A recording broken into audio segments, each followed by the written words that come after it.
p.m.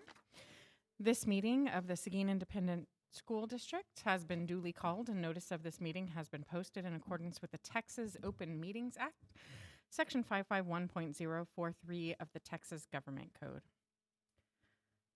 We'll start with audience with the board. The Seguin ISD Board of Trustees designates a time for audience participation at the beginning of each meeting to hear persons who desire to make comments in accordance with Board Policy BED Local. Those wishing to speak should sign up before the meeting begins, stating a concern or noting the agenda item they wish to address. Audience participation is limited to 5 minutes. The board shall not deliberate any subject that is not on the posted agenda. We have 2 speakers tonight, and our first one is Tiffany Cunningham.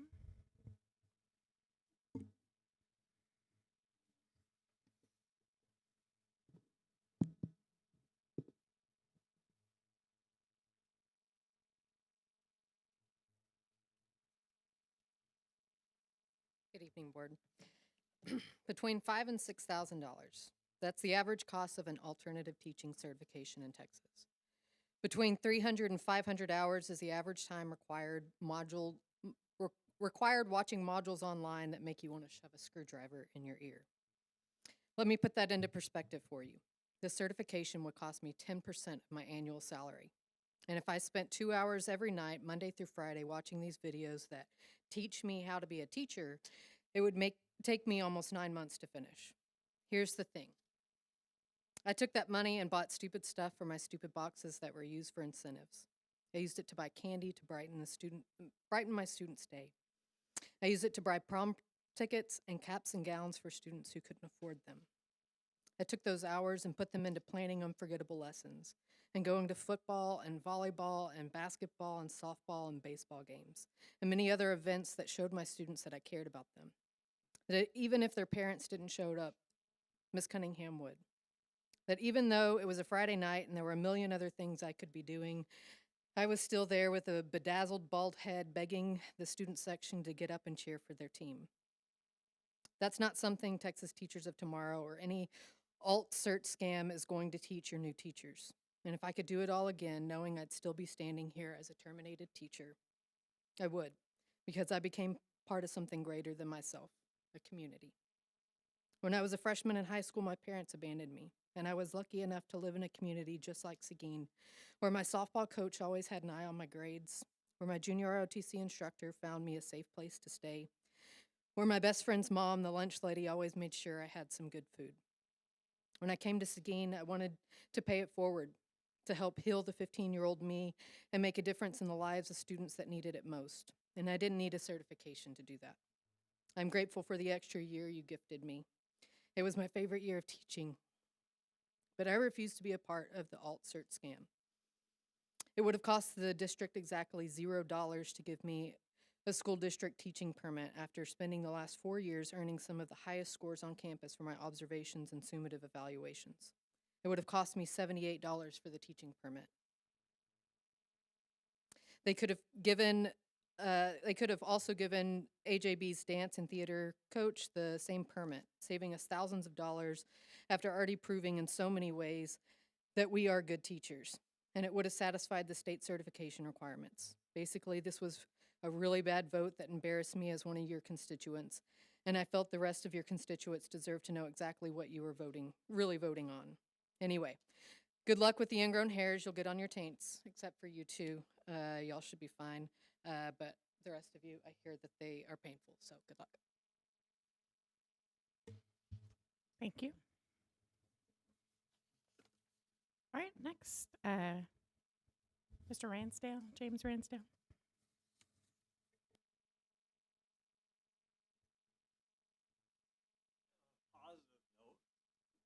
Thank you, the board, for acknowledging the emails I sent out and the petition and Mr. Lee's email that he's going to move forward with this. And I really appreciate your cooperation and the feedback from the emails. And I apologize, I don't get them right to the right person at the right time, but yeah, I saw them and passed them along, so I really appreciate that. So I'm cutting this short. I know you're going to go in the closed section. I just wanted to make sure and come here personally and thank you for being so cooperative. Thank you very much. Have a great day. Thank you.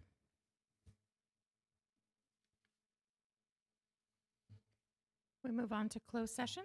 The board will adjourn into closed session pursuant to the following sections of the Texas Open Meetings Act. Pursuant to Texas Government Code Section 551.071, 551.074, 551.129, consultation with legal counsel, including possible telephone consultation with legal counsel as necessary to address legal concerns, implications, and answer any legal questions regarding posted agenda items. B, pursuant to Texas Government Code Section 551.074, discuss personnel matters, including appointment, employment, evaluation, reassignment, duties, discipline, or dismissal of an employee. C, pursuant to Texas Government Code Section 551.072, discuss the sale, purchase, exchange, lease, or value of real property. And D, pursuant to Texas Government Code Section 551.0821, deliberation regarding a public school student. It is 6:07 p.m.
Okay, it's 7:07. We reconvene into open meeting.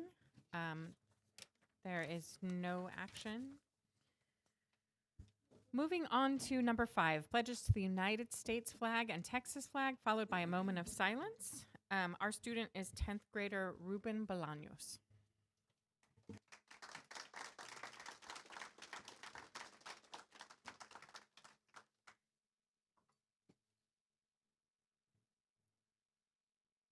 I pledge allegiance to the flag of the United States in America and to the republic for which it stands, one nation, under God, indivisible, with liberty and justice for all. Honor the Texas flag.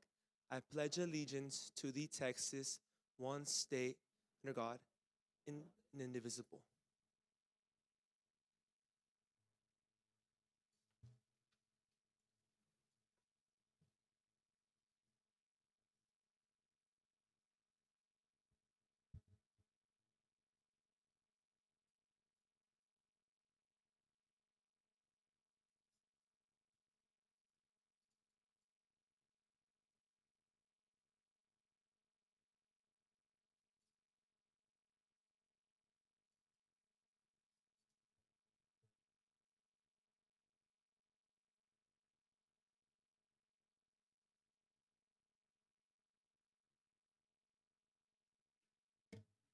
Thank you. Moving on to 6A, our superintendent reports. Good evening, board. Good evening, community members. Thank you for being here. A couple of quick things. I know the majority of you are here for recognitions that are about to happen. The only thing that stands between you and the recognitions are me and these board members and how lengthy our reports are before we jump into it. So we'll do our best to keep it as fast as possible. For our parents and community, a couple of quick things. Just attendance matters. And right now we are celebrating our schools for their attendance this year. I want to say congratulations to Kinnicky Elementary for having the best overall attendance in Seguin ISD since February. We're also celebrating MBLC, Mercer Bloomberg Learning Center, for having the most improved attendance since February. Congratulations to our seniors at MBLC who participated in graduation exercises earlier today. It was an outstanding ceremony. Quite a few kids. Very, very exciting to see that happen. We've also had the opportunity to recognize our seniors on Decision Day and Industry Signing Day, with Fine Arts Signing Day to come later this week. Congratulations to everyone on your next chapter. A quick reminder to our families, this Friday is the last day of school, and schools do have an early release. They can't stay here after we have an early release. They're all yours for the summer. Happy summer, parents! But we do have early release this Friday. The school year has flown by. We're watching the weather. So one of the things that people are asking a lot of questions about has to do with graduation ceremonies that are scheduled for Friday. We are currently watching the weather right now. Seguin High School graduation is still on track for Friday at 7:30 p.m. at Matador Stadium. We do ask that you arrive early for a security screening and that we will get more information about graduation on the district's website as we get closer to Friday. It is very hard to predict the weather. Much like the state legislature, it's almost impossible to figure out what they're going to do and what's going to happen. And so we're doing the same exact thing here with the weather, and we're going to do our best to make sure that we have a graduation ceremony that allows as many people in to graduation as possible, and that means outdoors. So just bear with us as we start working through what that looks like as we get closer to Friday. Athletically, students at AJB and Barnes joined forces as the Seguin Gold team and won a district softball title. The girls golf team at Barnes earned the top prize at their district tournament earlier this month, with 4 students placing in the top 10. Seguin High School's baseball and softball teams had an outstanding season, made it to the playoffs, and 2 of our high school track and field athletes competed at state competition, and you'll hear more about them here in just a few moments. Career and technical education-wise, the number of industry-based certifications earned by Seguin ISD students continues to rise, and we are up to 388 and counting this year. Our cosmetology students were recognized last night for their accomplishments in dual credit, and you'll hear more about them in just a few minutes. Our FFA students celebrated a successful year and installed new officers at their banquet. Several Seguin ISD teachers and counselors will participate in summer externship programs at several of our local businesses, including Caterpillar, CMC Still, GRMC, and HEB. We're grateful to all our participating businesses for supporting our staff through these opportunities. Fine arts-wise, our middle school bands participated in the TLU Band Fest and did extremely well. Matador Theater put on a wonderful weekend of performance recently for Mamma Mia. And then our band, cheer, choir, color guard, dance, ballet folklorico, and mariachi programs have all held or will hold their end-of-the-year performances. And we have a high school jazz and percussion programs that will have a concert tomorrow at 6 p.m. at the Performing Arts Center. Want to say congratulations to the newest members of the National Junior Honor Society at AJB and Barnes. And then to everyone else, just congratulations. What a month. Thank you to our families and community for supporting our students at their various events. We're extremely grateful for all of the support at Matador Nation. Since our last board meeting, Seguin ISD has also celebrated our Teachers of the Year and recognized our teachers, principals, bus drivers, and school nurses. Thanks to all of them for their contributions to our district. And then I just speak for our leadership team and our trustees when I say how incredibly proud we are of our students and for the staff and the work that they have put in this school year. And so I just want to say congratulations, way to go, just a few more days. Let's go Matadors. Thank you, Dr. Lee. All right, next are our board member reports. We'll start with Mr. Brett. Busy month. May and April are always busy months. Fantastically busy months though, because lots of good stuff gets to get done. Went to many of the things that Dr. Lee talked about, but I'm going to highlight two things that I thought were awesome. Seguin Industry Signing Day, one of two events, probably one of my top 5 that I love every single year.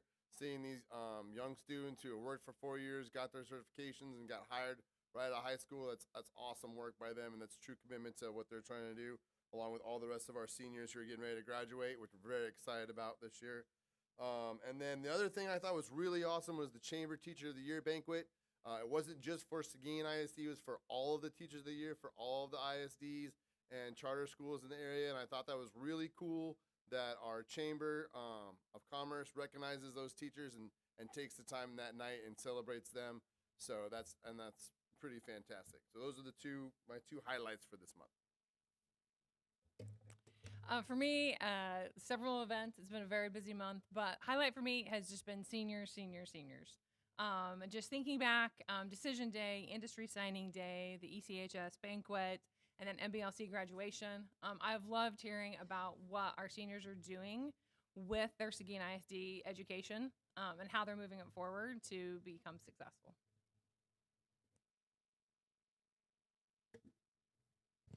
I'll also run through mine pretty quick. I attended the early college high school ceremony and the cosmetology ceremony. Both of them were awesome. The other events that I attended also was the mariachi performance. And that's it. There's several other activities that I attended, but due to time, I'll move forward. Thank you, Mr. Dwyer. Same stuff as everybody else. All the events have been great. I want to say this is the first complete school year that I've been on the school board, and I want to reiterate how impressed I am in the entire organization of Seguin ISD, the staff, the students, the families. It's very impressive and humbling to be a member of this community, and I'm very proud of you all. Thank you for showing up, doing what you do for our kids, and for the kids, thank you for showing up and doing what you do to become great adults. Good luck in your futures to the seniors. And the other highlight, of course, is we're about to open our new ag facility and our new McQueenie Elementary, and that's all very exciting for our community as well. That's all I have. Thank you. As for me, I've been to many events, all that have been mentioned here. And it's hard for me to pick one to highlight, but I just want to, in general, some of the things that I've been to: CTE, Fine Arts. I see many of you in the audience that I've seen on stage or behind an instrument, or actually getting yourself ready for your future. And you had all of those possibilities and you had all those opportunities here at Seguin High School. And what I've noticed through your participation and through your teachers and those who have helped you along the way is that you found a place to not only belong, not only just to go to, but you found a place to thrive. And that's what we ask of our teachers and our administration, is that we reach our students. I don't want you to get through your time with us at Seguin High School or until graduation and not have found your place in what you're really special at, because each of you students, you are special, you're loved by us and by this district, and we are so proud of you. So thank you to everyone and everyone who has a part in what you do every day. Thank you. Okay. It's been a really fun month. I love May because of all the activities. However, it's kind of the opposite question from my husband. It's not like, when do you have to go to things at school? It's more like, when you're going to be home. So it's going to do, next month it'll be being at home, but he understands how much I love to go to all these activities. I am so blessed. My heart is full with all the wonderful events that I've been to, where students have shown where their heart is, what they do well, what they like to do, what they enjoy doing, and where you're going in the future. And I am so excited for all of you and our teachers as well. We are blessed in this district to have teachers that help make that possible. So just go Matadors. Have an exciting Friday at graduation for you seniors, and enjoy your life. All right, we all went to a lot of the same things, lots of fine arts things, lots of celebrating our teachers, our retirees, the people who've worked for us for a long time. Was very happy to see choir, band, Wizard of Oz, Mamma Mia,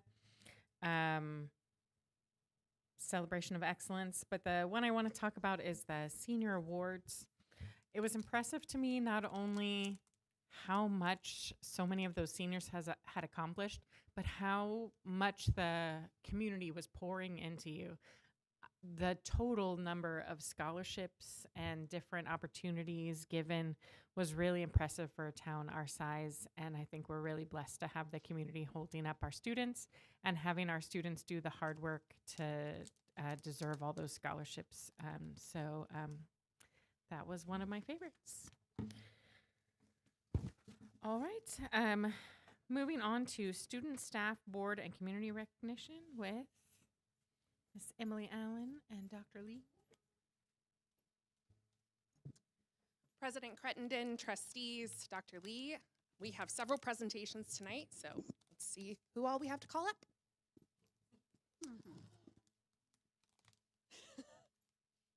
Stay here. Okay. I believe we are starting with the superintendent student advisory team. I don't have the list in front of me, so I want to make sure I get it right. Or do you want me to just go? Okay, didn't great. I'll go say. for it.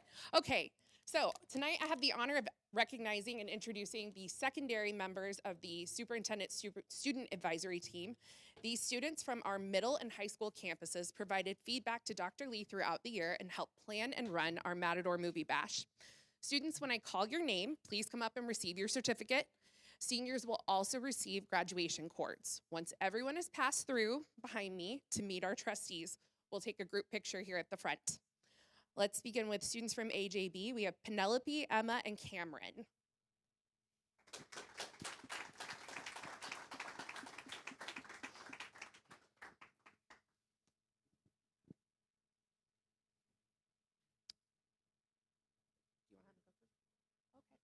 Okay, and we'll switch it. Okay, from Barnes. From Barnes, we have Brindley, Ariana, and Emily.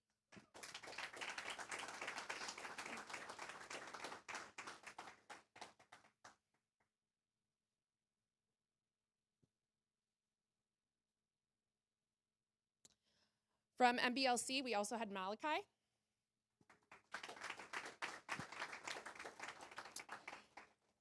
And from Seguin High School, we had Yvonne, Jules, Kensley, Aiden, Hayden, Prisha, Isaiah, Austin, Avery, Michelle, Eleanor, Jaden, Marcus, and Zenobia.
One more quick thank you to our superintendent student advisory team members.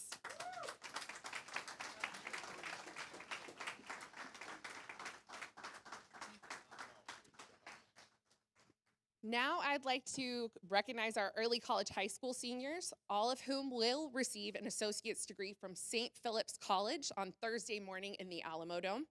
You can see the full list of, oh, maybe not. Are we gonna have our slides? Sorry, Jeff. Please, thank you. We will have our full list of our ECHS graduates on our slide. They were also honored during a special banquet last week. Tonight, we are honoring their commitment to academic excellence and their future. Students, please come forward. We'll take a quick picture, and then you'll come through and meet our trustees. I'd also like to take a moment to recognize the director of Early College High School, Bianca Duval, and our high school staff, especially the teachers who helped make all of this possible.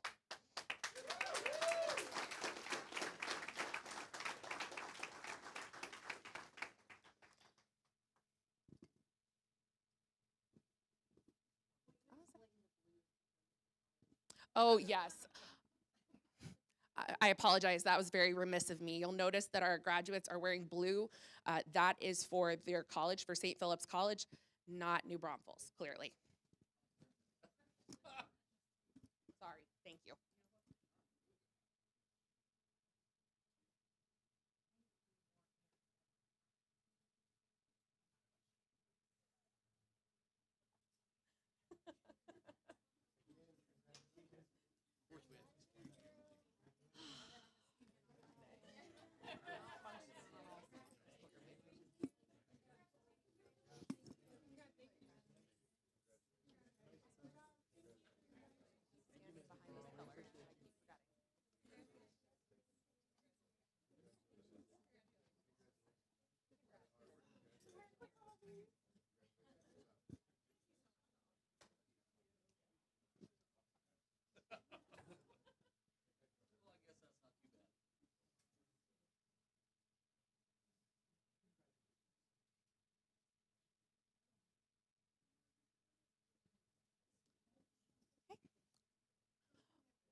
We also have a group of cosmetology students who have earned an extensive amount of dual credit, 33 hours worth, through Seguin High School's partnership with Lamar State Orange.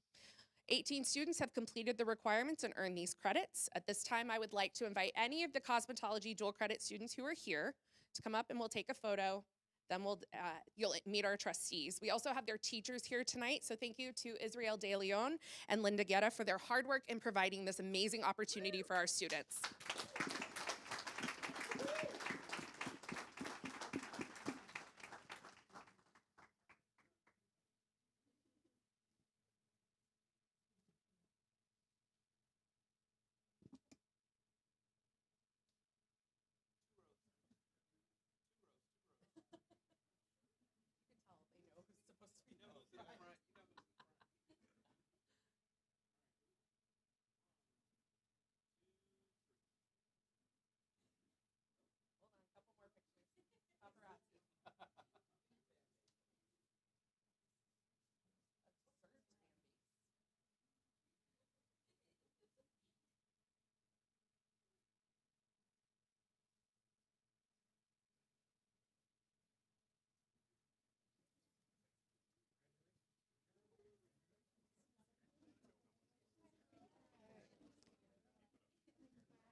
It's an exchange.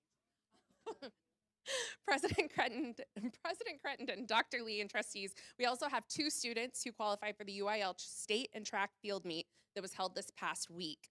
I'm proud to introduce Seguin High School freshman Paige Lane-Decker, and if I said that wrong, I'm so sorry. Line-Decker, I knew I was gonna get it wrong. I knew I was. who qualified for state in the long jump, and junior Adrian Rangel, who qualified in the 1600, both finished in the top 10 at state.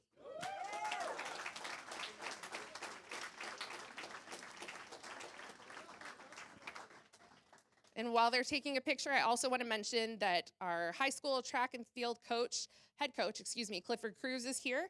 We'd like to get a quick photo with them.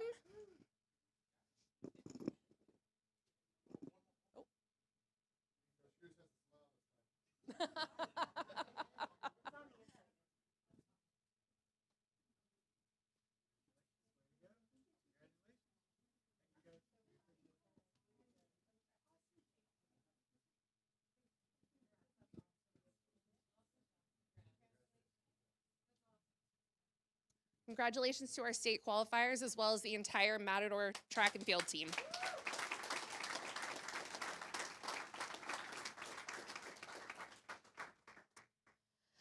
This year's Matador Theater production for UIL One Act Play was one for the books. I personally had the pleasure of seeing it multiple times and understand why it received the recognition that it did. The death and life of Larry Benson advanced through district and by district to area competition, with several cast and crew earning individual awards along the way. Tonight, we would like to recognize their accomplishments. Come on up.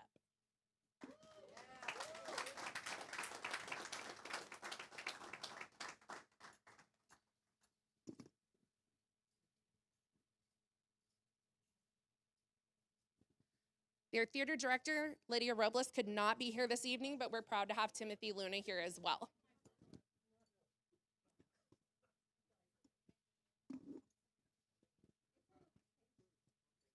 It's approved.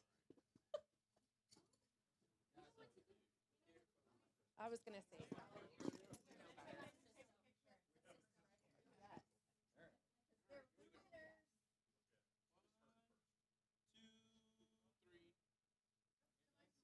I was waiting for that. I knew someone would say that.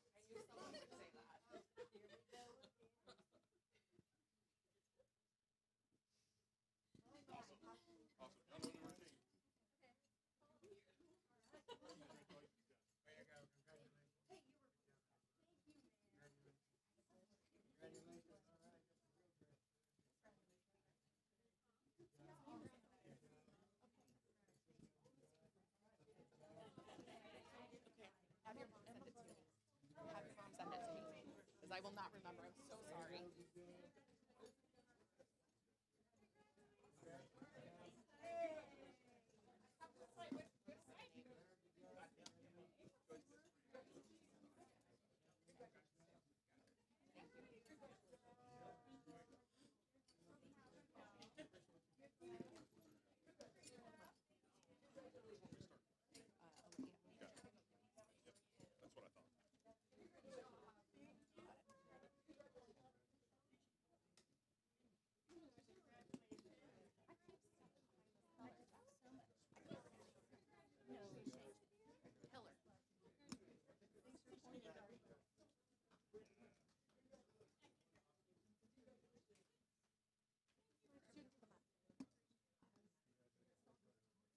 I saw you hold that up. I appreciate it.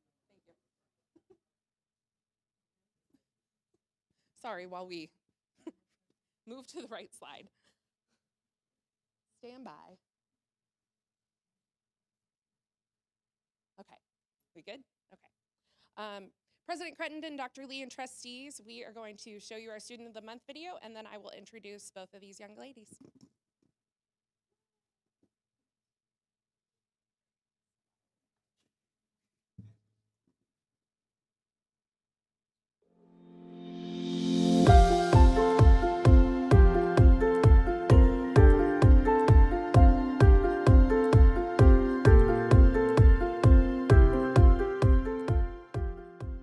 I'm Olivia Brock, and I'm the Elementary Student of the Month.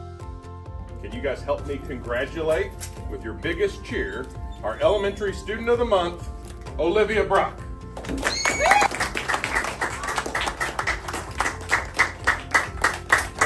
Were you surprised, Olivia? I've had the pleasure of working with Olivia for 2 years now, and every day she shows up with a positive attitude, and she's very careful and diligent in her work. She's also wonderfully creative, And so in reading and language arts, that really shines through with her responses to the text, how she's able to relate to the stories that we read in class and participate to the discussion.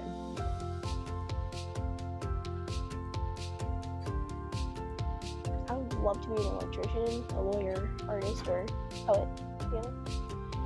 I love working with electricity. I love working with science. I love writing stories, and I especially love my art.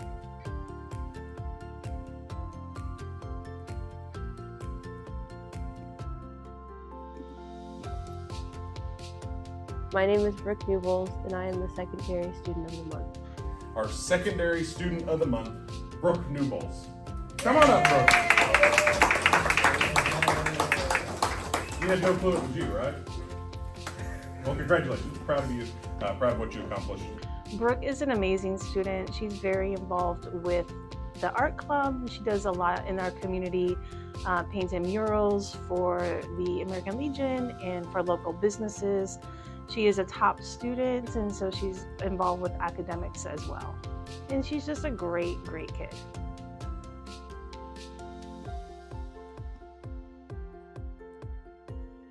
I want to work in the mortuary field or in the art field, like somewhere in there where I can express myself, but also be doing something poetic.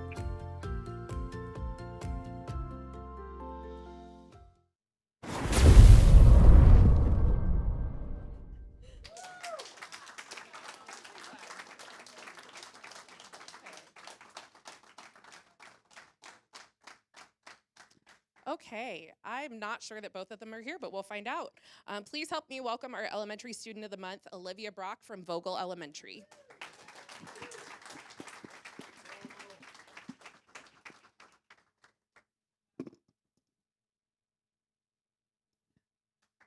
And whole family can come up for photos, please.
And I will give out a shout out, but I'm not sure.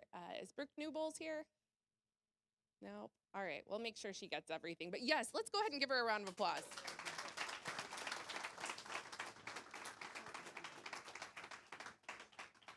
And now I'm going to hand this over to Dr. Lee. All right, good afternoon, or good evening, I guess, is where we're really at.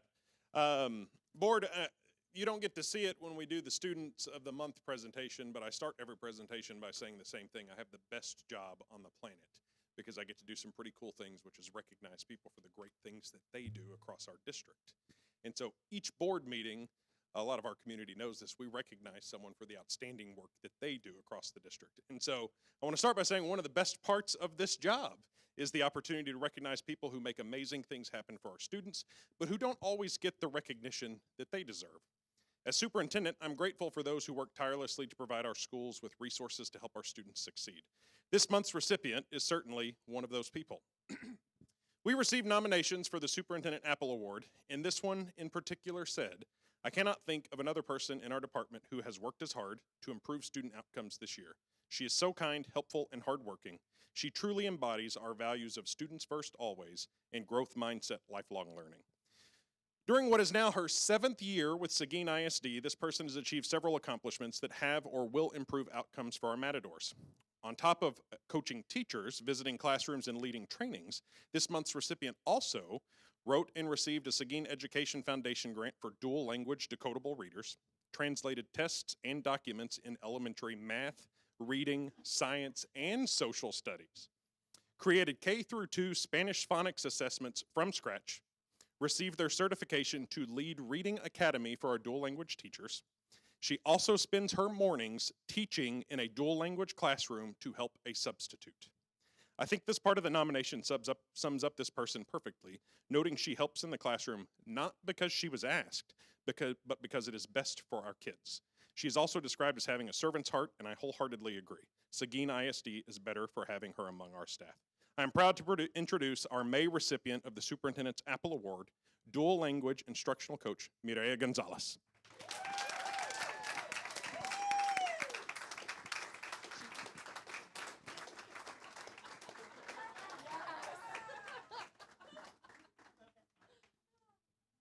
In case you're wondering, she did not know.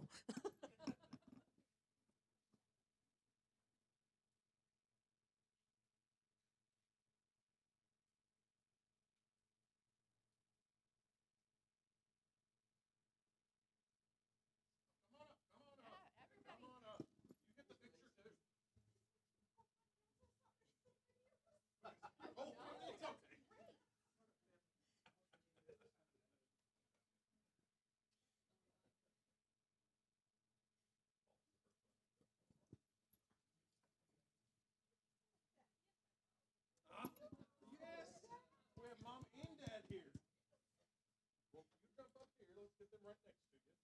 Let's get your whole family up here.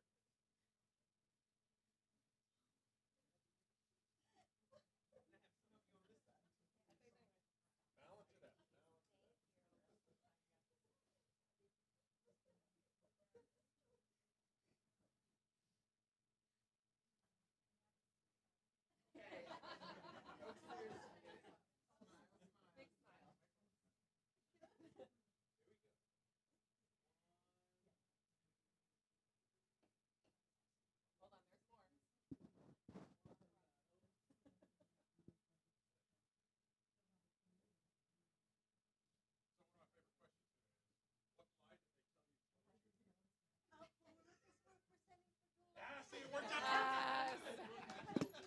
It made the job easier. Yes. Perfect. Oh, yes. Here, will you take that? Medea, do you want me to hold that one? Yes. Just while I get that one first, because I know otherwise she might not. I'm going to go ahead and put it back.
That's so cool. That's so cool.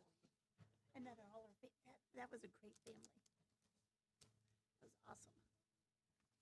Those things are why I don't wear eye makeup to school board meetings. All right.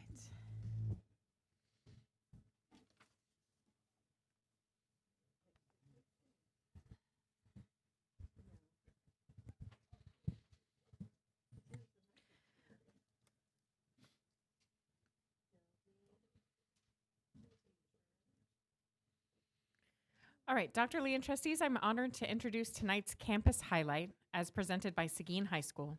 Nearly 1,800 students attend the high school in grades 9 through 12. This year's graduating class alone consists of almost 500 students who will cross the stage this Friday night at Matador Stadium.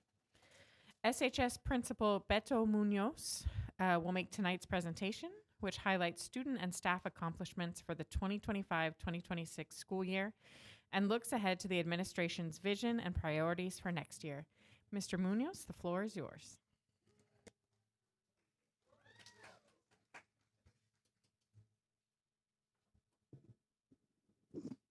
Thank you guys very much. I'll start by saying I stood here a little less than a year ago with a promise. And the promise was that our vision, my vision, was that we would work in a way to deserve success. I feel that our team has done that this year. We have a lot of room to grow and a lot of things that we still have ahead of us. But we're going to, if you'll indulge us here for a second, we're going to highlight some of our successes. We're going to talk about some of the challenges, and then we're also going to talk about the road that lies ahead for us. And it starts with, oh, go ahead. We started this year with our mission, which was writing for the brand. And we felt when we talk about writing for the brand, we explained what that meant to our team, the commitment that it's going to take to deliver the excellence that this community deserves. We also, as the year went on, were able to see how it really aligns well with the strategic plan of the district. And we'll talk about how those things kind of tie together as we talk about the road ahead. But essentially, in summary, for us, writing for the brand means that anybody that wears the S and cross swords, they're committed to promoting the brand, to protecting the brand, and to elevating it in everything that we do. And again, we'll highlight some of those things as we go through tonight. And I brought with me tonight a couple of the two main trail bosses that ride alongside with me, and that's our academic dean, Diana Ferris, and our associate principal, Mr. Jose Falco. And I'm going to turn it over to Ms. Ferris here for a second. All right, well, good afternoon. When Dr. Lee was presenting his highlights, I felt like he already looked at our slides and just kind of summarized everything. I was like, do I just come stand next to him and just share, do it again? All right, so just a few academic highlights. Just with our EOCs, this year in December, we had a big number of students, really our retesters that ended up meeting approaches, meets, and masters. We had a lot of growth, a lot of gains with that. Just some of the things that we did was, really the main thing that we did was we had a boot camp where we pulled all of the retesters. We shut down the day for them, and they came in and they did some intervention with our strongest teachers, and they really just helped to push them through with all of the EOC courses. And I feel like that really just kind of helped them mentally prepare to take the test. We're expecting our STAR scores here this Friday, so we're really hoping for the best for this one. With our testing and our TSI, we have 511 tests that were taken and 224 seniors. With Ms. Duvall's help, we really pushed the TSI testing. We had our English 2 students, all of our English 2 students take the TSI test. We also had our English 3 students test, our English 4 students test, and then we also had our a lot of our upcoming early college high school students, they tested as well. And so we really, really just did a big push with our TSI testing. With our AP tests, we do have less students that are taking AP tests, but that's because more students are taking the dual credit. But we do have more students that took the test this year. We really did a big push, and so I feel like our AP testers are really, really seeing the importance of not just taking the class for the GPA boost, but also taking the test to get that credit. We tripled our TIA distinctions. We went from 1 to 3. But we have Alexander Bian Rodriguez and Gonzalez that were TIA distinctions. With our dual credit, we have a lot of our students who are taking our dual credit courses. Again, more students are taking dual credit courses, and so these are the numbers for the students that are taking and the number of hours that they have earned. Our IBCs, it's still growing. We are at 389 right now. But we do have a lot of students that are currently still taking their certification tests this week, and also some that are taking them next week. So we're still counting. Our CCMR was a really, really big push. Again, Ms. Duvall has done a lot of work to help push our CCMR, not only through the TSI testing, but we also have our Texas College Bridge. And we ordered cords this year for our seniors, and I think because now seniors are seeing those cords, they're really, really, really pushing to take that Texas College Bridge to get that CCMR credit. And so they're really, really excited. So we have really grown a lot with our CCMR, especially through that Texas College Bridge. So they're super excited about it. All right, when it comes to our fine arts, we do believe at Seguin High School that the fine arts provides that well-rounded experience that our kids need. And as you can see from the list of accomplishments over the course of the year, our fine arts students represented Seguin High School at the district, at the regional, and at the state level with excellence. We had many accomplishments throughout the program. I won't go through them all, but they are there for you to look at. And again, just showing again that fine arts is important and that we support our fine arts programs to the full extent that we can.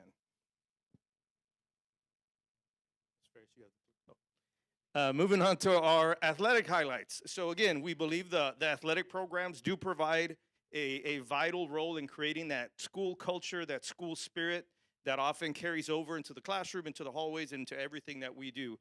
And again, as you look through the list of accomplishments, you can see that our athletic programs, again, are competing at the district, regional, and state level. We did have 9 district champions throughout this season. We had 12 different post-season or playoff appearances, and almost 100 all-academic honors. So again, talking about that we are student athletes first, not just athletes, but that the student in front of the athletes takes priority.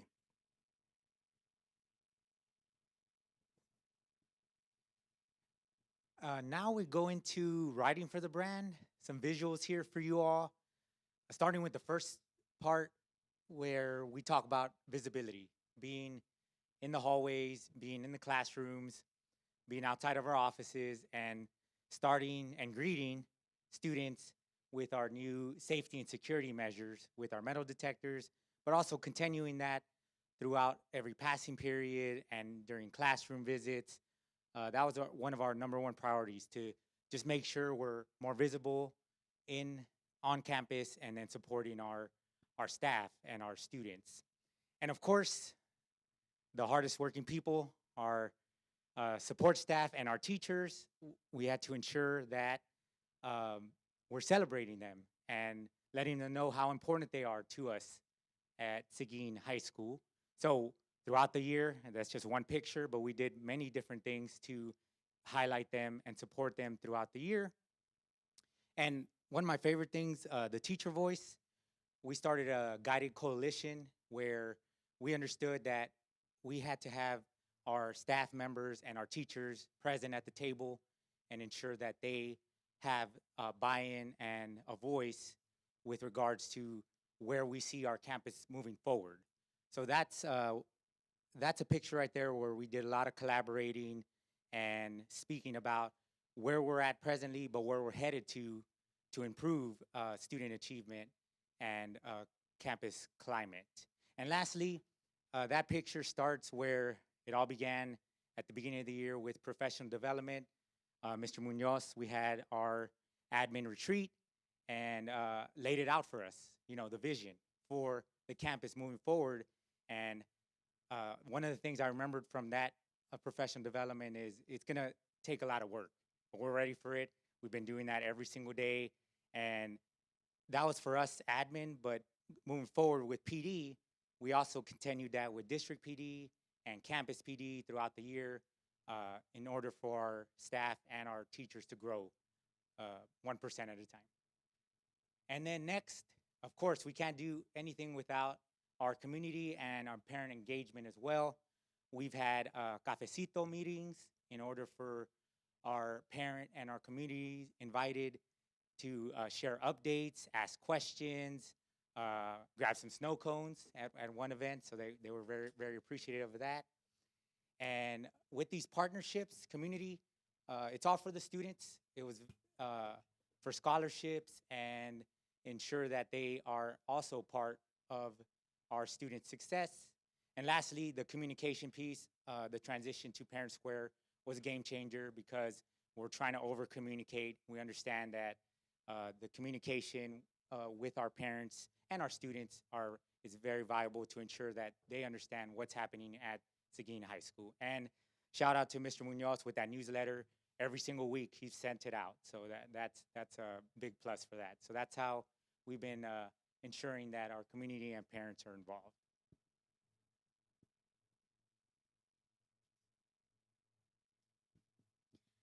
All right. So with our senior class, we were at 95% with our graduation rate. Right now, we have 476 students that are graduating. We had close to $6 million in scholarships earned. That was super exciting to be there that night and see all of the students receiving those scholarships for college. We have 8 students that are enlisting in the military. Several students, we have just a few of our colleges that our students are going to here. We had 113 students participate in Decision Day, but that does not mean that there's only 113 of our students that are doing something outside of college. There's many students that did not sign up or didn't participate, but just super excited about the number of students that are moving on past our high school. Thank you, Ms. Ferris. And as proud as we are of the accomplishments and where we're at and where we've been, we fully recognize that there were challenges coming into this year. And me coming on, like I said, just less than a year ago, there were a lot of things already in place that we just had to kind of tackle as we went through. Starting one of those things was the cell phone ban. But one of the things that we talked about in the summer when we started meeting as an admin team was these challenges became opportunities for us. So along with the cell phone ban and some other things that were already in place, it gave us an opportunity to put some systems in place to address these challenges and these needs and these state requirements that really didn't exist until we started this year. The challenge of the master schedule, again, walking into July, a lot of that schedule was already done, but gave us an opportunity as we went through the year to really identify some of the staffing issues that currently existed in our master schedule, which in turn put us in a position to look at our allocations and be good stewards of the community's money and really identify what are the positions that are going to be essential for us to move forward and what are the positions that we're able to through attrition, not necessarily replace, so that, again, looking in the effort of using the taxpayers' money in the most efficient way at the high school, and staffing is one of the biggest areas where we can do that. The other thing, looking at the master schedule, is really identifying, and specifically to some of our fine arts electives and CTE programs, how do we better align those so that students are able to start and finish a pathway from their 9th grade year to their 12th grade year. And again, we feel we've been able to address that challenge, again, as an opportunity for us over the course of this year and into this spring. I'll let Ms. Ferris talk a little bit about attendance, and what you're looking at is the attendance rate from last year. So we have grown in our attendance this year. We got 2nd place, if you noticed that on Facebook, with our attendance growth, by the way, y'all. And so next year we're going to get 1st. We're going to get that belt. And so we have just put a lot of systems in place to get our students here. We really pushed our attendance committee. We met, the start of the year, the plan was just to meet weekly, and then we were going to slowly try to taper off, and that just didn't happen. We continued to meet weekly. We met every Friday. The team turned from a team of 6 to now about 15 of us, meeting, talking about kids, sending letters, calling parents, meeting with counselors, so doing everything we can to try to get kids here and find out what's happening with these kids and why they are not at school. We also had a lot of incentives that we did. We started off with just some small ones, but then student support services helped provide us with a grant. So we were able to give some amazing incentives. We did laptops, we did Polaroid cameras, we had tablets, and on Thursday we are going to do a drawing for a 43-inch TV for students that were here 100% of the time. And so I did announce that yesterday. I told the kids they have to be at school. I'm really worried about Thursday. So they have to be at school on Thursday, especially our seniors, if there's any back here, be at school. And so so that way we can give away that TV. And so people seem to be super excited about it. We've done popcorn at lunches, pickles at lunches, and just offering a lot of things to try to get students here and just more excited about it. And then the last challenge we talked about was our bell schedule. Again, coming into this, there was a start and end time that was already in place, and we tried as best as we could to really manage the minutes throughout the day and came up with what we felt was the best thing for this year. Moving forward, we have created a new bell schedule, and the new bell schedule does allow us to better prepare our teachers to allow for more teacher collaboration. I think it's going to help us, again, with student accountability. And the other thing it's allowed us to do is create courses in a way that, again, we can structure them to fit the master schedule and, again, to better align our teachers and make the most of the human capital that we do have on campus. Looking ahead, we want... Okay, sorry. Stop. Oh, sorry. That wasn't supposed to happen. All right, looking ahead, the three things as we went through the year or the first semester, we came back and did our state of the campus in January, and we identified 3 shared commitments as a campus that we were going to address and that we were going to look at. The first being able to deliver high quality instruction. And as we went through the year, through the spring, we saw more involvement, and again, the work has begun. Thank you to Ms. Lyons and the CNI team for providing that support for our teachers to be able to help deliver more high quality instruction in the classroom. That is another path that we're going to continue. We'll revisit as our guiding coalition meets next week. The student engagement piece, again, giving teachers more opportunity to collaborate, restructuring the roles of our instructional coaches and how they can help teachers provide more engaging lessons in the classroom. Again, using our instructional coaches instead of just in reading and math, but more as content agnostic so that they can help support teachers across all content. And the last thing is the culture of urgency. These are our 3 shared commitments, ending with the time is now. This community needs it, our kids need it, and our staff needs to feel that urgency, and we feel like we're providing, in a sense, that pressure, because the pressure is good, and the pressure will help us with the delivery of what we need to put forth next year. The last thing I'll close with is just a little something that we put together that we're going to share, again, with our staff as we get ready to hit the next year running, because, again, I've said this, and it's been kind of a reoccurring phrase I've been using this spring over the course of the last 3 weeks that we've been talking to different groups and meeting, is that the best is yet to come. We feel we've got the right people in place. We feel we've got the right teachers. We've got us, we went through some turnover, but we see it again as an opportunity to build our team and to bring people on board that are going to ride for the brand, like the people that are already here. And with that being said, let me run this.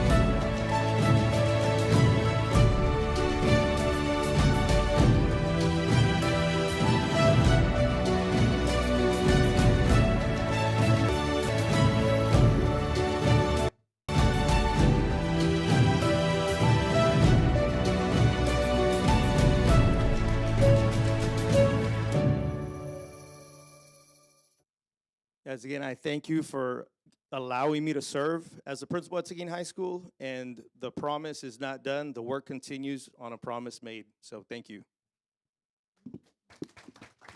Oh, any questions? Sorry, I forgot that part. I think that they need to be present to win that TV. Yes, absolutely. Yes. Absolutely.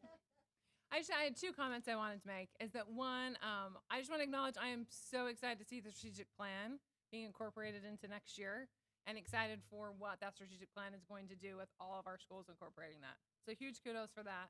I also want to acknowledge, I noticed that underneath your challenges, you did not acknowledge that 3 of the parents of your students are also on the school board, plus the superintendent's child. I think that is a lot of pressure that's there. And I just want to speak as a parent. I appreciate being able, when I'm on campus as a parent, really being able to function as a parent. And so I appreciate the respect of students and staff and teachers for us to be able to do that. So kudos for overcoming that challenge as well.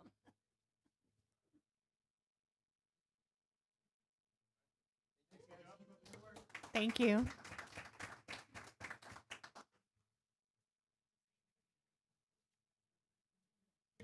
We're going to take a 5-minute break before we start our presentations.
All right, thank you. We're moving on to reports and information items. 7A under curriculum instruction. The May 2026 Professional Development Plan and Assessment Overview. Adrian Flores and Jessica Lee. Good evening, Board President Cretton, Dr. Lee, and Board.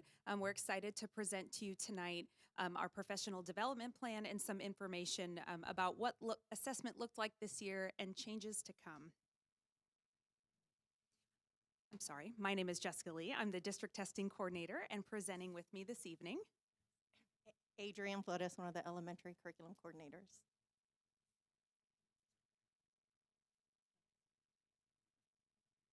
So we're going to start off first with lifting up the two priorities from our strategic plan. And that is priority 1, challenging and meaningful learning experiences, and priority 4, growth-minded personnel. And this is what we're going to ground this work on today as we're moving forward with building futures together. So when Dr. Lee asked us to give this presentation, we wanted to make sure that everything that we talk about tonight is grounded in the why of what we do in our department. So we wanted to give you a little graphic here to kind of illustrate what we're hoping to accomplish within the department every year, but especially moving forward as changes have been made with the strategic plan. And so this kind of showcases how curriculum instruction and assessment is the pillars of what we do, but we want to make sure that that's grounded in what Seguin needs. So that bar at the bottom that shows the strategic plan, with of course our goal being student success. Part of that is, and this is your research lesson for the day, everything that we do in curriculum instruction and assessment should be grounded in this model. Dr. Fenwick English is the one that created this model about 40, 50 years ago. And if you look in the center of this triangle, you see that it says quality control. And for folks that work in curriculum and instruction, our goal is, it sounds very clinical, quality control, but really what that means is equity. We want to make sure that everything that we're doing as a department provides equity for students. So whether I go to Kinnicky or McQueenie or any campus in the district, my child, regardless of who their teacher is and what campus they have, is receiving the same education, especially with the fact that we have a high mobility rate and students are moving between campuses.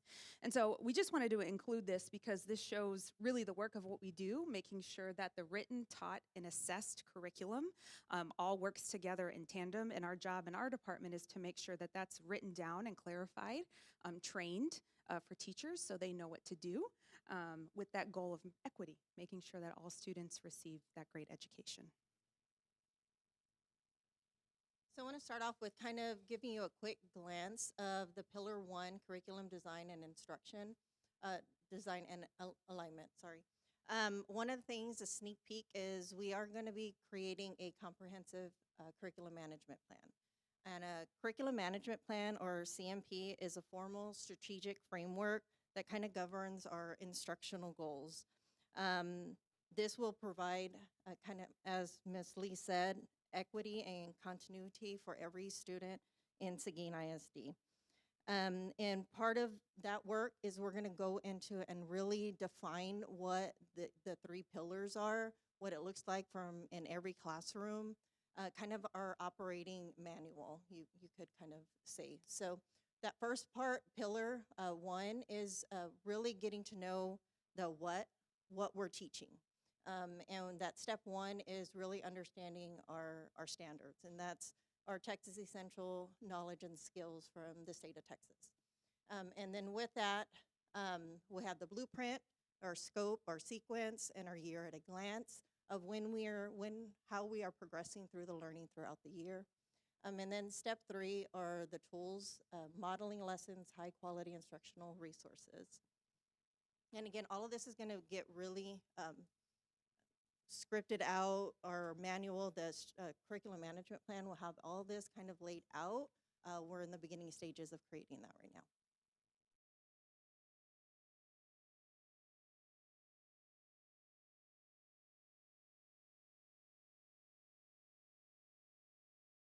And this is going to, again, be outlined and really planned out in our curriculum management plan. And the framework is basically our daily classroom practices, our instructional frameworks like our math models, our literacy models, 5E model, whichever one that we have adopted for every single subject. And then, of course, the foundation of our high quality instructional materials. For in some of our cases, going to be Bluebonnet for math and ARLA. And one of the things that we really want to highlight is that it's kind of lifting up the science of the work that we do and also honoring the teacher's art and giving them creativity and autonomy when needed throughout the curriculum. So this is kind of just a quick overview, a one-pager of just looking at the May and June professional development, and I'll kind of get into the daily after this. And so we do have on Tuesday, we have a teacher work day, and during that time, the leadership will be attending a training here with Blue Jean Consulting. Then on the next 2 days, we have district PD days, and I'll go into in depth with those in the next couple of slides. And we have our campus day, and then on the 1st, Dr. Lee really wanted to balance out the PD requirements and also ensuring that ensuring our teachers' voice and making sure they're not fatigued right now. I know they're really tired, so he is allowing them to do have a teacher exchange day where at home they will be able to go through and complete some specific tasks and some required courses at their own pace. So what you're going to see in the 2 district days that I'm going to kind of outline is that we're going to really elevate and design around teacher voice. We want to make sure that their expertise in their subject matter is heard, and so we're going to have them help us in specifically realigning, rewriting some of the pacing, our year at a glances. We're really making sure, especially we know that we just had the new adoption with Bluebonnet Math, and now that we have 1 year under the belt, we can go back and have the teachers tell us what worked, what didn't work. Like maybe we spent too long in one specific area. Maybe we need to, adjust. And so this is where we're really going to hone in, and on those 2 days, really make sure that we're hearing and honoring their expertise in the classroom.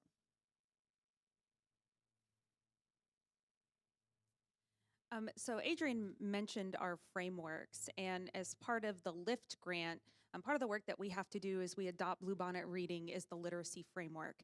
And so that started with creating a district-wide committee.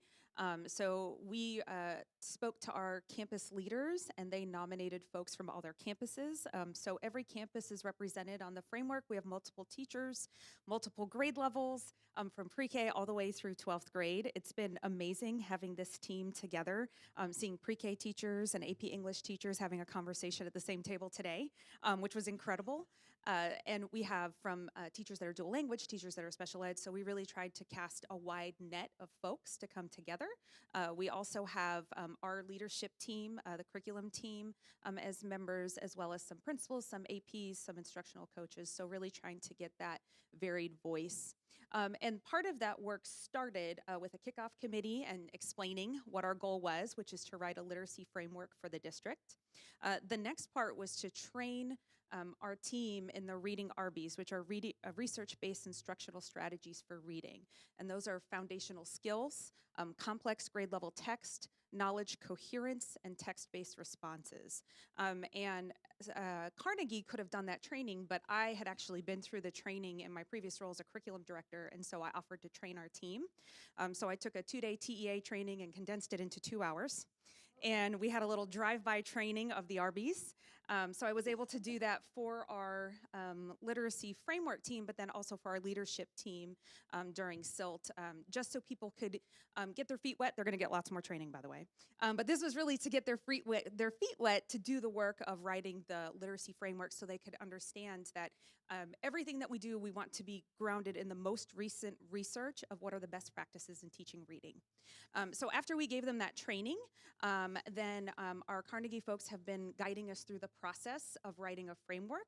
That started with a vision statement for literacy for the district.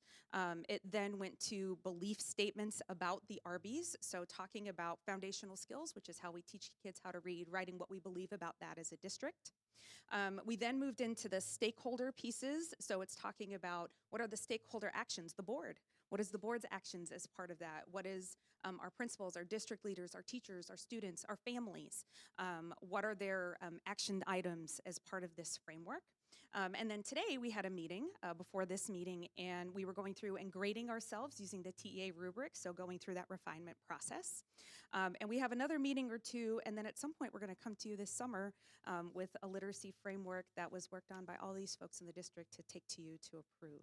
And so that process was done with math a few years ago, although I think because of COVID maybe, it wasn't quite, there were some issues with deployment there, and so we're going to go back and do the same thing for math as well in the fall, so you should expect in January to see the same kind of things for math. Math, their reading-based instructional, or their research-based instructional strategies have changed so recently, so we all have to get retrained, and we'll bring that to you probably in January. Oops, did I go too far? Yes. Okay. So this kind of outlines, this outlines the 2 district days that we do have for elementary. This kind of goes through what each content will be engaging in during those 2 days. One thing that I want to note, what you'll see is some common reoccurrence in ARLA and math. We have the research-based instructional strategies. What we decided as a district to do is to ensure that all of our K through 5 elementary teachers receive this training, because we know that reading is the foundation.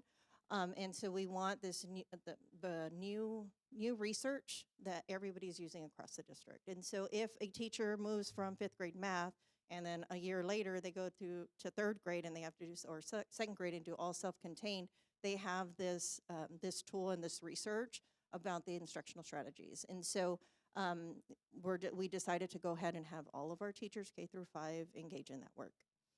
And then as you see for science and then fine arts and specials, again, we're going to have them with their expertise. The teachers help us review and rewrite any of the curriculum, the year at a glances for this coming school year.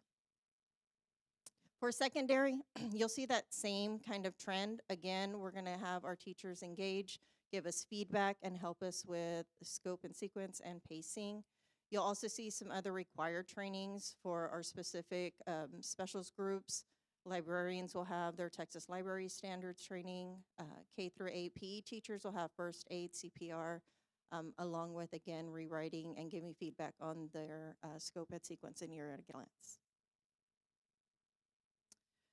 Looking into August, this is still not a final thing. We don't have it finalized yet, because what we're going to be looking at is when our star scores come in, that we're using data to drive the decisions that we make. So we're going to look through at the end of the year all of our walkthrough data, see any common trends, and then of course our star results to kind of outline then what do we need, what do our teachers need so that we can ensure that they have the tools necessary for the following year.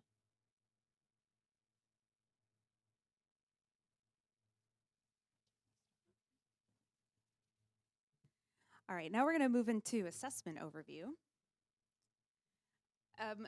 So I'm going to talk a little bit about this year so you can get an overview of the kinds of assessments that we give and what we gave this year. Just a high-level overview by elementary, middle, and high school. And then I'm going to talk about what's coming because this next year is a transition year. And so just want to prepare you because a lot is about to change in 27-28. And I want to be able to front-load as much information as we have in front of all of you. So Adrian had started with Pillar 1 of curriculum, Pillar 2 of instruction, so we're at Pillar 3 of assessment. There's all kinds of different assessments that we give. This little triangle gives a nice little view of it, that we have state assessment, STAR, TELPAS, those are required. We have to give those. The vendor developed assessments are things like the RenStar or iStation data that you're used to getting, beginning, middle, and end of year testing. And then there are the assessments that teachers use every day, formative assessments that happen in the classroom. So all those assessments happen all the time, and we want them to. That's part of assessment. So we have a little graphic here that kind of lays this out nicely. So you can see in the middle is state testing and what that looks like. The diagnostic assessments or screening assessments, many of those are required by law, and I'm going to talk about how that law is changing in 27-28. And then we have the instructionally sensitive assessments, or the ones that are campus created or are district created assessments. So if you were to think about this as a rhythm of what happens throughout the school year, this is a great graphic that kind of showcases that, because typically we do stuff beginning of year, middle of year, end of year. And I wanted to showcase it this way because that is what the state is moving to for all grade levels, K-8 mandatory, and then optional for high school. So I wanted to kind of showcase that sort of rhythm of assessment because it's things that we're already doing with the goal that hopefully it's not too much of a transition when we move to this in 27-28. So for elementary, if you are a pre-K student, we give the Circle assessment. It's the free assessment given by the state that the district has given for years. In grades kinder through 2, it was formerly Tex-Kia, now it's Circle K. That happens in the middle of year currently, or beginning and middle of year, excuse me. And then RenStar, which is our universal screener. We're required to give a universal screener for our MTSS process. That's what captures kids to show us that are struggling or possibly in need of going through that support system to potentially eventually lead to a 504 or a special education evaluation. So that universal screener happens in math and reading from kindergarten all the way through 12th grade to help us give us data about how students are doing, but also to make sure that we are providing interventions as appropriate for students. And then in grades 3 through 5, they take STAR. This year we had to give the NAEP test, which is required. That's a national assessment. You're chosen for it. It's in grades 4 and 8. The data for that assessment will come out nationally in June. You get chosen. They tell you what campus we have to do it. And then throughout there, of course, we're taking that universal screener as well. At middle school, that universal screener happens. AJB was chosen for NAEP testing. And then you can see kind of the cadence of district assessments. If you are STAR tested grade level, you took a district assessment at the end of September, October. You took one in December. There was a benchmark, which is our release STAR test. And then you take STAR. If you are a non-STAR tested area, you took a district assessment 1, district assessment 2. There was a district assessment 3 and 4. And that's going to be significant because I'm going to tell you how we're reducing that. And all those grades took STAR, and in 8th grade, in 8th grade, there's social studies, science is 5th and 8th. And then high school is its own beast because you're taking all kinds of assessments for different reasons, depending on possibly what grade you're in, what course you're in. So a student could have a lot of assessments or not very many. It just kind of depends. So this kind of gives you an overview by content area. In math, they took RenStar, beginning, middle, and end of year assessments. Students took district assessments. They also took TIA, beginning and end of year tests. So that depended, again, is course specific on our TIA plan. And then in the middle there, you might have some students TSI testing. You might have students SAT testing. You might have AP testing. So just know that it really depends on the pathway that the student is walking or what grade they're in will depend on the assessments that they're taking. And that's similar or mimicked in ELA.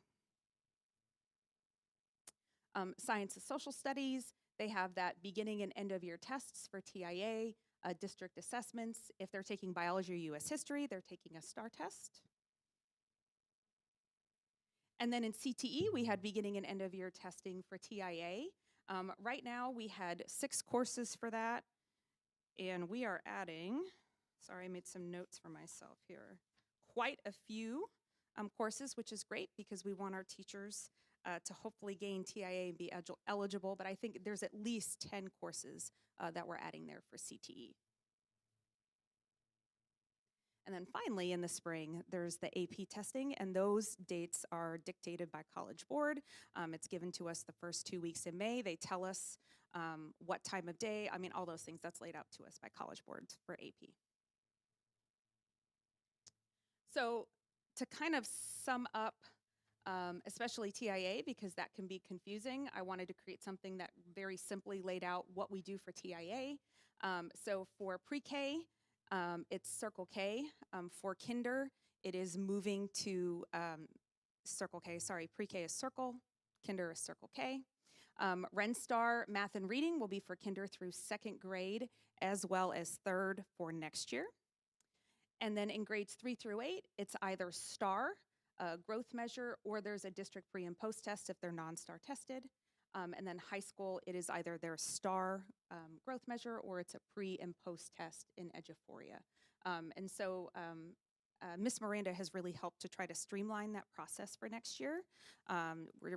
We've been working to reduce our assessments, and so that's why I'm kind of saying, like, this year it was RenStar for kinder, but now we're going to be able to cut an assessment for them to move to just one. So the changes that are coming. Currently, for 26-27, we are required to give a kindergarten reading readiness assessment, and we use Circle Kindergarten, as I've mentioned. You have to do a universal screener for dyslexia. For us, that will be TPRI or Tejas Lee. And then what's coming is the foundational literacy and numeracy instruments. So nothing has been adopted yet. It is optional to do something for that for next year, but we don't have information on what those assessments will be yet. So right now in kindergarten, students take a readiness assessment at the beginning of the year, and then we have to screen for dyslexia. What it's moving to is kindergarten, 1st, 2nd, and 3rd grade will take beginning, middle, and end of year tests, and it has to be reported to the state. That is a massive shift for our lower grades. They've only been getting bits and pieces of this early literacy data, and it's just been literacy, and notice it says numeracy here as well. So this is a huge shift for our lower grades. That little graph there at the bottom, that little table kind of lays out there that beginning, middle, and end of year testing. For 3rd grade, it's STAR at end of year. But the K through 2 instruments currently for next year, there was an extension granted. That's been for 2 years, by the way. So we haven't been able to have a list of more assessments to be able to choose from for these things. But for beginning in 27-28, all K3 students must be assessed. You can only use the commissioner-approved instruments, which means as a board, we'll be coming to you at some point to be able to adopt one of those. Currently, the way that statute reads in 1st and 2nd grade, the board and the district committee can choose to do something else, or the board can opt to do something else. That won't be allowed anymore. You will have to choose from the instruments that the state provides from, and we don't know how many will be on that list. So that kind of lays out the assessments. The good thing is we're already doing those things. So our universal screener is beginning, middle of end of year. Teachers are already used to doing those things. The difference is we're gonna have to report everything to the state, and we don't really know what that means yet. So that will be the shift, the accountability feeling of it. But as far as those assessments taking place, that's no different than what's already happening for teachers. So that's K2. Now let's talk about STAR. So next year is the last year for STAR as we know it. Beginning in 27-28, there's going to be what's called the SST, or Student Success Tool. If you've seen anything on the news, they've said, oh, we've gotten rid of the STAR test. That's not true. What we've done is add more testing. So students will take 3 tests a year in 3 through 8 that are required, a beginning of year assessment, a middle of year assessment. The end of year assessment is still STAR, still a STAR test. Still gonna be the same length, still gonna be the same thing on the computer, okay? The poor 8th grade students will have to take a beginning, middle, and end of year test in math, reading, science, and social studies. They get the most, so just bear that in mind. So this graphic from Region 20 is really great because it kind of lays out what's coming to tell us what we can expect. The one thing that I do want to point out, if you notice under summer 2026, It says announcement of allowable third-party assessment list. So for the beginning and middle of your testing, we do get to choose what assessment that is. It has to be either a nationally norm reference test, has to be an option. There's some stuff in the law that's required. So we can choose something there. We don't know what's going to be on the list yet, but I'm excited that it's going to be released in the summer because that gives us time to plan. And I say that because we have the opportunity to potentially consolidate and not do TIA testing and other things, and we can lean into one assessment to use for multiple purposes. In my previous district, we used NWEA MAP testing, and so we used that for TIA and our universal screener. When the 7th grade diagnostic reading test, which state law got rid of this year, when that was out there, NWA MAP made the list, so I'm crossing my fingers that potentially it makes the list. Many of our teachers have asked if we're going to move to that assessment, but that's an example of an assessment that could serve the state's purpose, our TIA purpose, and our universal screener purpose, and that's what we want to lean towards. What can we do to use one assessment for multiple purposes to reduce testing on teachers and kids? So at some point, I'm sure we'll be coming to you with that list and giving a recommendation for you. Throughout next year, I anticipate spending a lot of time training teachers about what's coming. And it's a little nerve-wracking because we go live 27-28, and that time period for beginning of year testing is September 1st to September 30th. So I have about like 2.5 weeks to train folks to get them ready to do that test. So we will make sure that we're proactive as a district, doing everything we can to make sure our teachers are ready to be able to do that work. And so this kind of just lays out the time frame so you can anticipate that. Students will take a beginning of year in September. It's an adaptive test, which means whatever test that makes that list, that norm reference test, it's going to respond to students. As students get things right, it's going to get harder. When they get things wrong, it'll get easier. RenStar that we already give is a test like that, and WA MAP is a test like that. Those are nationally norm reference tests. Beginning of the year will be the same thing in January or February. I think that window runs middle of January to middle of February. In April, there will be a writing test, standalone, which the state had many years ago when I was teaching. We had a standalone writing test. So they're moving back to that, mostly because it has to be scored. And then in May, they will take STAR as we know it right now. And the timeline is to turn that data around for STAR in 48 hours. So I'm excited about that piece of it, that we will get timely information and not waiting for weeks on end. And this slide, I actually had to have Miss Nancy do another upload for me because I got this in a training recently and wanted you to have the most recent information in front of you. And so this kind of gives you a little bit more information about whether that test will be machine scored, person scored, what happens within the windows. So that's really this previous slide that I just showed you with just a little bit more information. The other thing to point out is that in our current accountability system, we have growth that goes from one year to the next. So they look from how you do in 3rd grade STAR to 4th grade STAR. With this new system, you will still keep that, but we will also have through the year growth. So how does a student do from the beginning to the middle to the end of year? So both growth measures will be incorporated into the data. So that's STAR. One of the other changes that's coming is to CCMR. And this is a benefit for us. So not every school has junior ROTC. We're lucky enough to have an amazing program here. And so for military readiness reporting, if students have and receive credit for at least 3 junior ROTC courses and then have a qualifying score on the ASVAB, that will be a CCMR indicator. That's amazing because right now the only way we can get it is if students actually enlist. So this will be a huge benefit to our school district. The other thing that's changing that's coming is these tiered, different tiers for CCMR. So right now, what we do is we track every little human body that comes through the high school and whether or not they get a point for college, career, or military ready. This system will depend on what kind of point that they get. So everything will be tiered. So if you notice in this bottom tier, if students meet their TSI requirements through college prep course, or they're a completer with a tier 3 IBC, because now those IBC tests are going to be tiered as well. Or if they have junior ROTC with a qualifying score in the ASVAB, that's foundational. The next tier, notice they have to meet TSI, the actual scores on the TSI, not the college prep, or SAT, ACT, or a completer with a Tier 2 IBC or a SPED Advanced Diploma. And then the advanced tier, which will be the most difficult to obtain. Student has an associate's degree or a MET TSI with college credit, or notice enlist in the military. So essentially now, not only will we have to track whether or not students get a point, but what do those points mean and where do students fall within that college, career, or military ready? So what does everything mean? Here's your summary slides, okay? Every student in pre-K through 8 will take a beginning, middle, end of year assessment that will be reported to TEA. First time we've ever had that ever, okay? That's huge. All of our data is going to the state. High school, beginning and middle of year is optional. High school actually has the least changes. One of the big changes is that English 2 is going away. So my son, who will take English 2 next year, will be he'll be the last class that will take English 2, but after next year, that test went away by law. So students will only have to take Algebra 1, English 1, US History, and Biology to graduate, beginning in 27-28. And then accountability system will be completely different in 27-28, and then STAR will be the SST.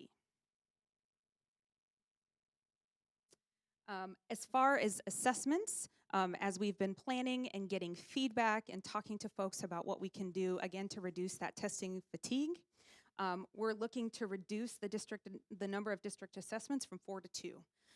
So we're trying to follow that cadence of beginning, middle, and end of year testing. And so really what we're looking at for a district assessment is just one fall, one spring. We're going to consider utilizing the high school exam schedule for our district assessments and end of year TIA post tests. Right now, students are kind of taking tests all over the place at the high school, and we want to try to use the system that's already there within the exam schedule to do some of these tests so that we're not pulling students out of instructional time or the high school trying to manage where all these students go. So we want to be able to work through that and see what's possible. Continuing RenStar as your beginning, middle, and end of year test and universal screener, with the caveat of knowing that we may potentially be able to adopt something in 27-28 that could meet multiple requirements. And then working towards district alignment and using the module unit assessments that are already provided with the HQIM in all of our campuses.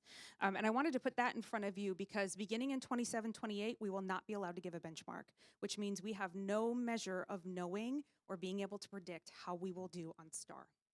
So because of that, we want to be able to lean into the assessments that are already created within the curriculum that we've adopted and making sure that our teachers are giving that across campuses so we have the best measure, one, of how students are mastering standards, but two, trying to be able to predict where we're going to end up. And so that's going to be a challenge.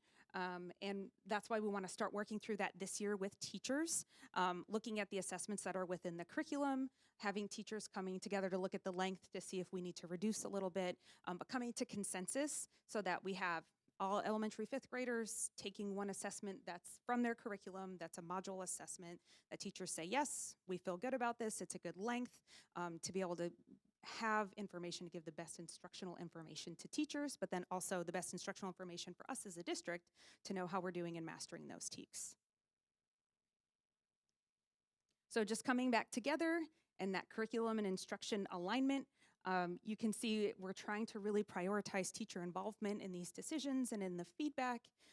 We're trying to work through all of these pieces to have one aligned, documented system for teachers and staff to be able to follow, and then working to do everything we can to have an assessment work for multiple purposes and reduce that testing fatigue, but also, as you've noticed, many of these things that I'm talking about are required. And so some of these, many and most of these assessments are things that we have to do, but trying to make sure if there's a place where we can count something for more than one thing, by God, we're gonna do it. So I did provide some additional links for your reading pleasure. There is the assessment calendar for this past year. Our one for 26-27 is still in draft, but I'm almost done with it. The accountability system overview for 28. So again, you can see what's coming, and also the House Bill 8 changes. Everything I've kind of laid out for you in this presentation. If you wanted to read more, it's there. But our goal, again, is alignment, it's equity, and doing everything we can for our department to be a customer service focused department to help teachers be able to be successful. We appreciate your time tonight and here for questions. I don't have a question, I have a comment. Being a C-scope casualty of the time, I appreciate all the involvement that you have given the teachers.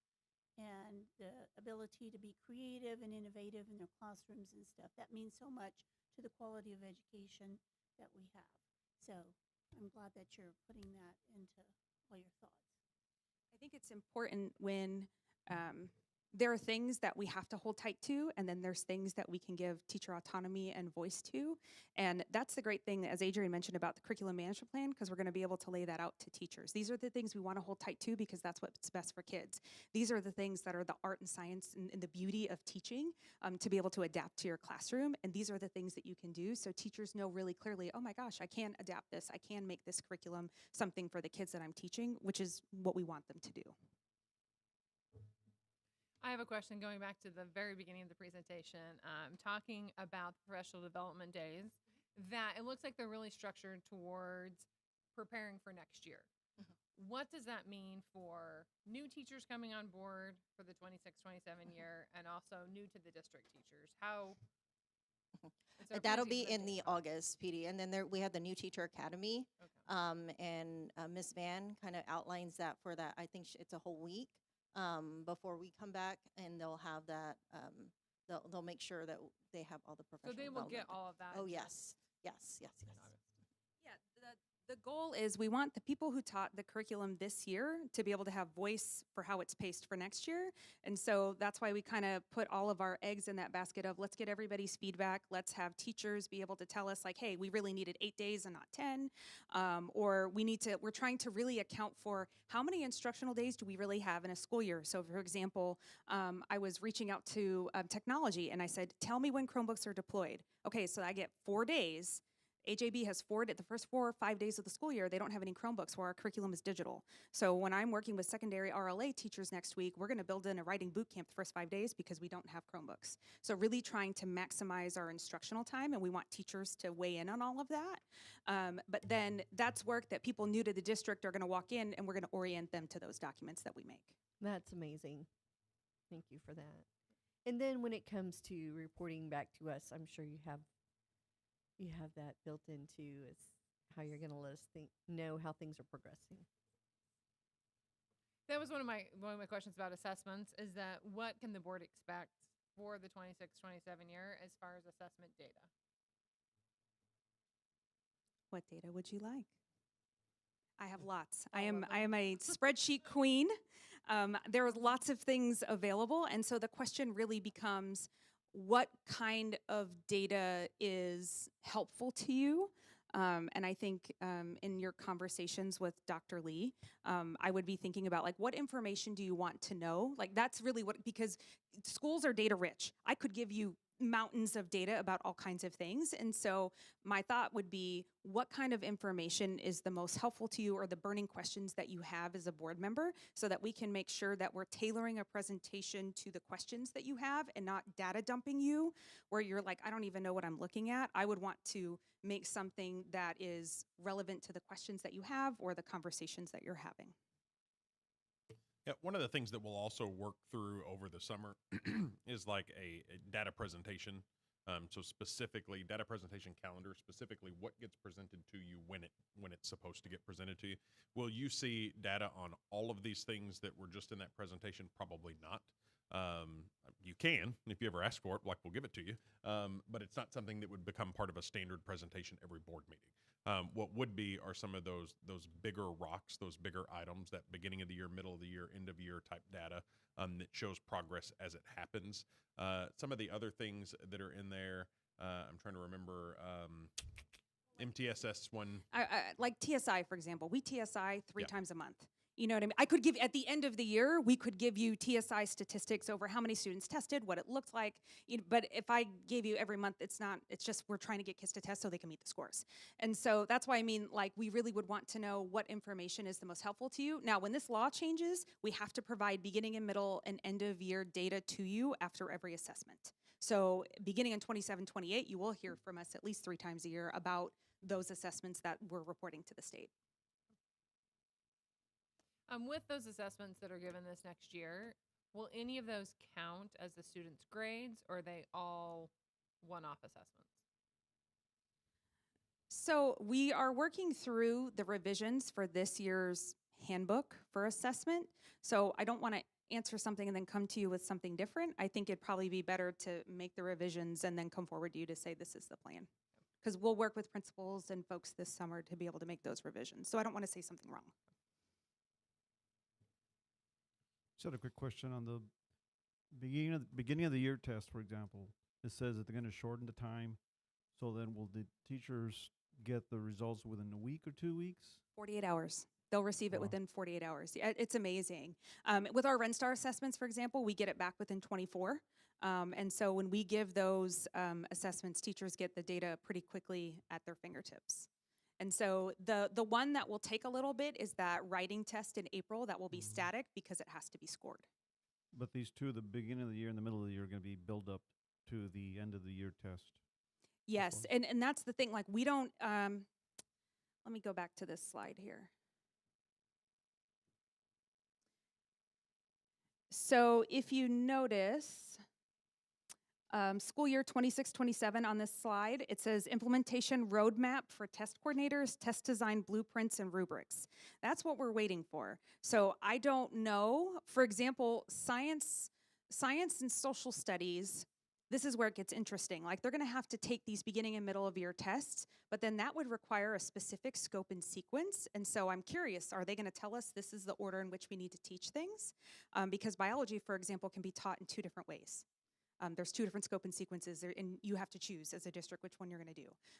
So I think there's a lot we don't know yet that we'll get in the fall to be able to give us that information about what those tests would look like. They're supposed to be completed within 2 hours, and we get the information back within 48 hours, so they are going to be shorter than that end-of-year test that looks like STAR as we know it right now. But the STAR test is the very last one. Is it going to be shorter also, or is it going to be the No, same? it will be same thing? like they typically run anywhere between 45 and 70 questions, depending on the test. The most is U.S. history. That test is pretty meaty. But like our RLA tests run anywhere from 50 to 65 questions. Okay, thank you. Good presentation. Thank you. Any With other the questions? ranking of the CCMR points, what's the significance of that? It's the different tiers going Oh, to the state do just likes to anything play games with us, different sir. for us, or it's just more difficult for us? So what it really means is if you look at most districts across the state and you were to look at their TAPER report that comes out every year, okay? If you were to look at that report and see how are school districts meeting their current CCMR, 9 out of 10 districts are doing it through college prep math and English. So essentially, it's the fastest and easiest way for us to earn those points. I have to give props to Miss Duval, Miss Miranda, work we've been doing at the high school. Like we've gone from about 40 to 80% this semester in our CCMR because of college prep math and English. And so you can actually, it will pull it out. You can actually see that statistic in the report of where school districts are getting their points from. And so overall, their CCMR is really high, but most of it's coming from there. So if you look at this model, that will be the foundational tier. And so you're going to get the least amount of points for getting students CCMR ready that way. So what the state is doing is they're constantly pushing you to get CCMR these other ways because they want them to be college ready. And you can see, like if you look at that advance, they want kids to be college ready or already in college, or to be taking an IBC. The tiering is going to happen based on where your location is in the state and what the high needs are. So depending on our area, what are the industry-based certifications that are needed in our area, that will play into those lists as well. It's an ever-changing landscape with this, and then we also have to watch when these changes happen, because even though it says this isn't supposed to happen for several years, it will start affecting students within the next 2. So we have to plan accordingly so that we know that we are getting students ready in the way that they need to be ready. So for this year, for example, for CTE, students have to be completer plus IBC, which means that they take more than one course in a coherent sequence. They have to finish that sequence, and they have to pass an IBC for us to get a point. Districts typically get about 26% of their students to hit that, because it's difficult. Students have to basically like pick a major, right? You have to pick a major and stick with it and then take an end-of-year exam. Think about it that way. And so it's very hard. And will be increasingly challenging to get that. And our CTE department definitely has to work to keep their kids in their programs. Since we're on this slide, I have a couple questions. One, So let's say you have a student that comes in really kind of ahead of the game. Their freshman year, they test they meet their TSI, the foundational tier for like math. Then so they get that point. Then the next year they take the SAT, ACT, TSI. So then they get that point. So the same student, we're counting like multiple points, right? Well, Is so that- it depends. I don't really know in this new system. I think they're just going to fall in one of the tiers by the end of their senior year. So it will depend on where they end up at the end, essentially. But like right now, if students are college and career ready or college and military ready, we get what's called the outcomes bonus, and we get money. In this system, similar to now, you're tracking the students freshman, sophomore, junior, senior year. We have like our students that graduated tonight hit CCMR multiple ways. And so you may have a student that hits you multiple ways, but you only get 1 point essentially for it. What I don't know, and it may be in all of the laying out of the new accountability system, and I just don't know off the top of my head, is what the points will be between the 3 tiers, but it's determined at the end of their senior year. So there could be multiple ways that they get it, but you may only earn 1 point, essentially, if that makes sense. It doesn't make sense. I mean, You only get one. You might hit multiple yes. ways, but they only give you credit for one. That's what I'm saying. Like, I know what you said makes sense, but it doesn't make sense as a whole, you know, because if you get all 3, you should get 3 points. I'm just saying. And then SPED Advanced Diploma. What is that? So that is students who finish they are a special education student and they finish with an advanced degree plan, so they graduate with foundation. So some students may be an IEP completer, which means they graduate and they have completed their IEP.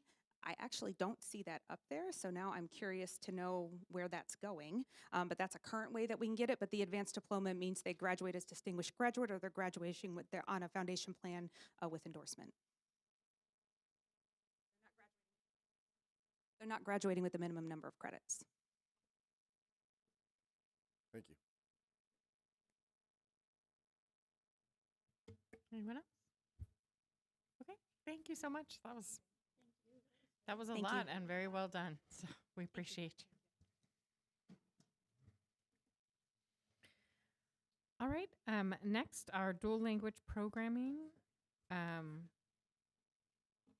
Ariola and Miranda.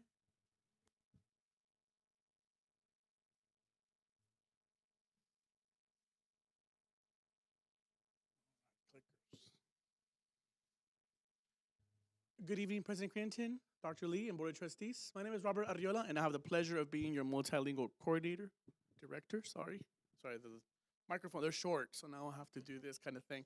And with me this evening is also Christy Miranda, Director of Accountability and TIA. All righty. Well, I want to get us started, guys, with our presentation.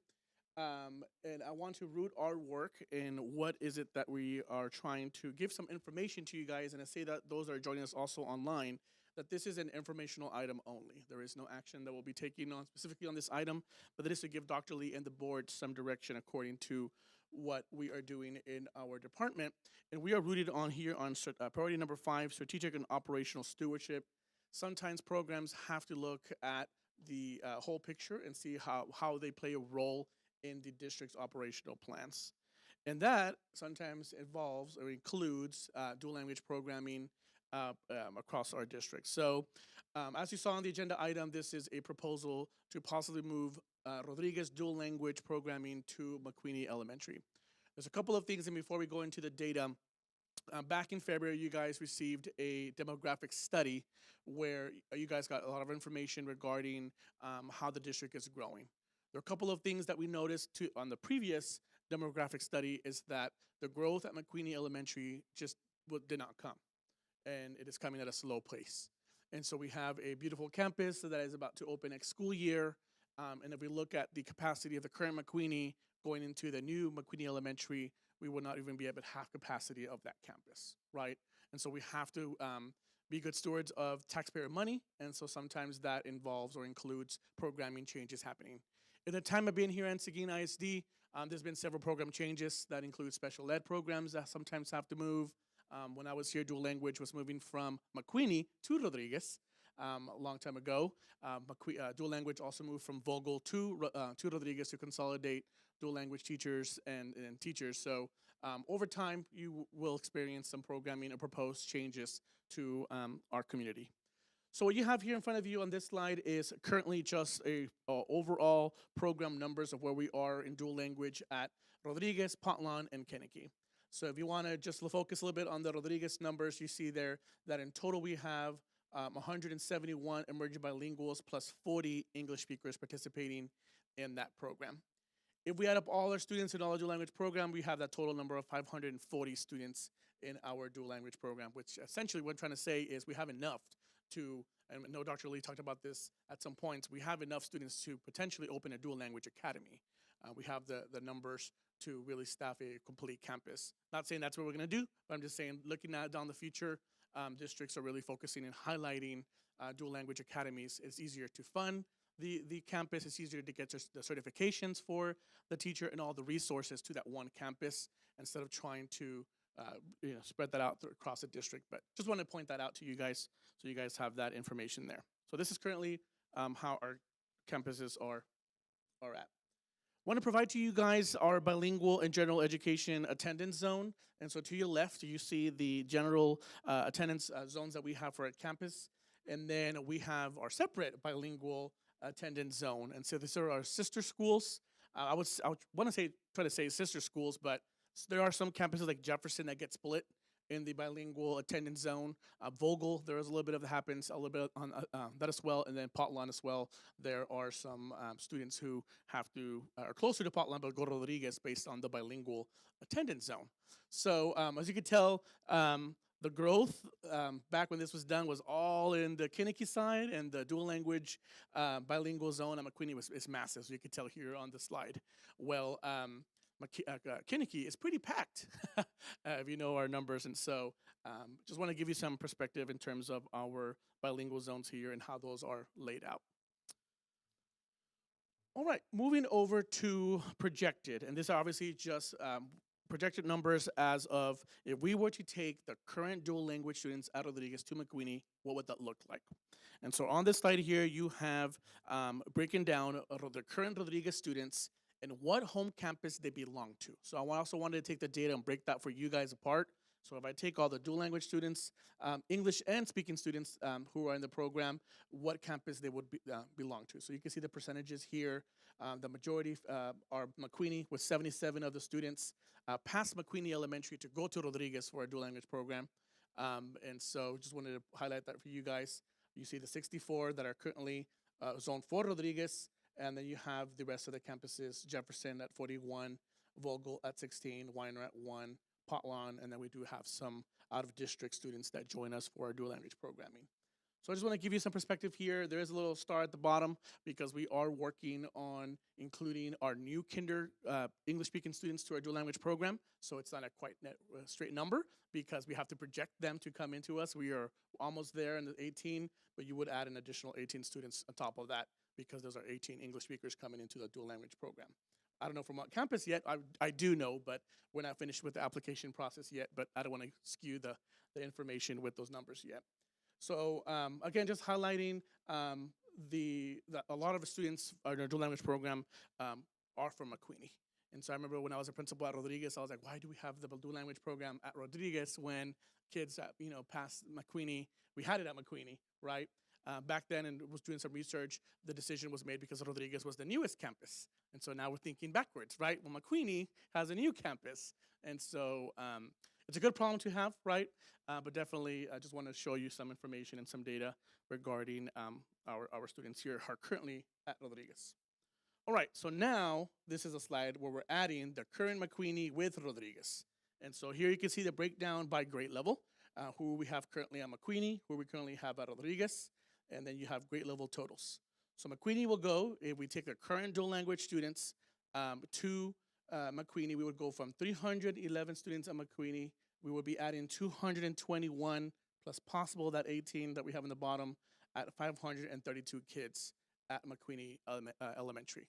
And so that puts McQueenie at a good number of students. Obviously, we have the capacity for it, and there's actually more room to grow at McQueenie if that would be the plan to propose to make that change.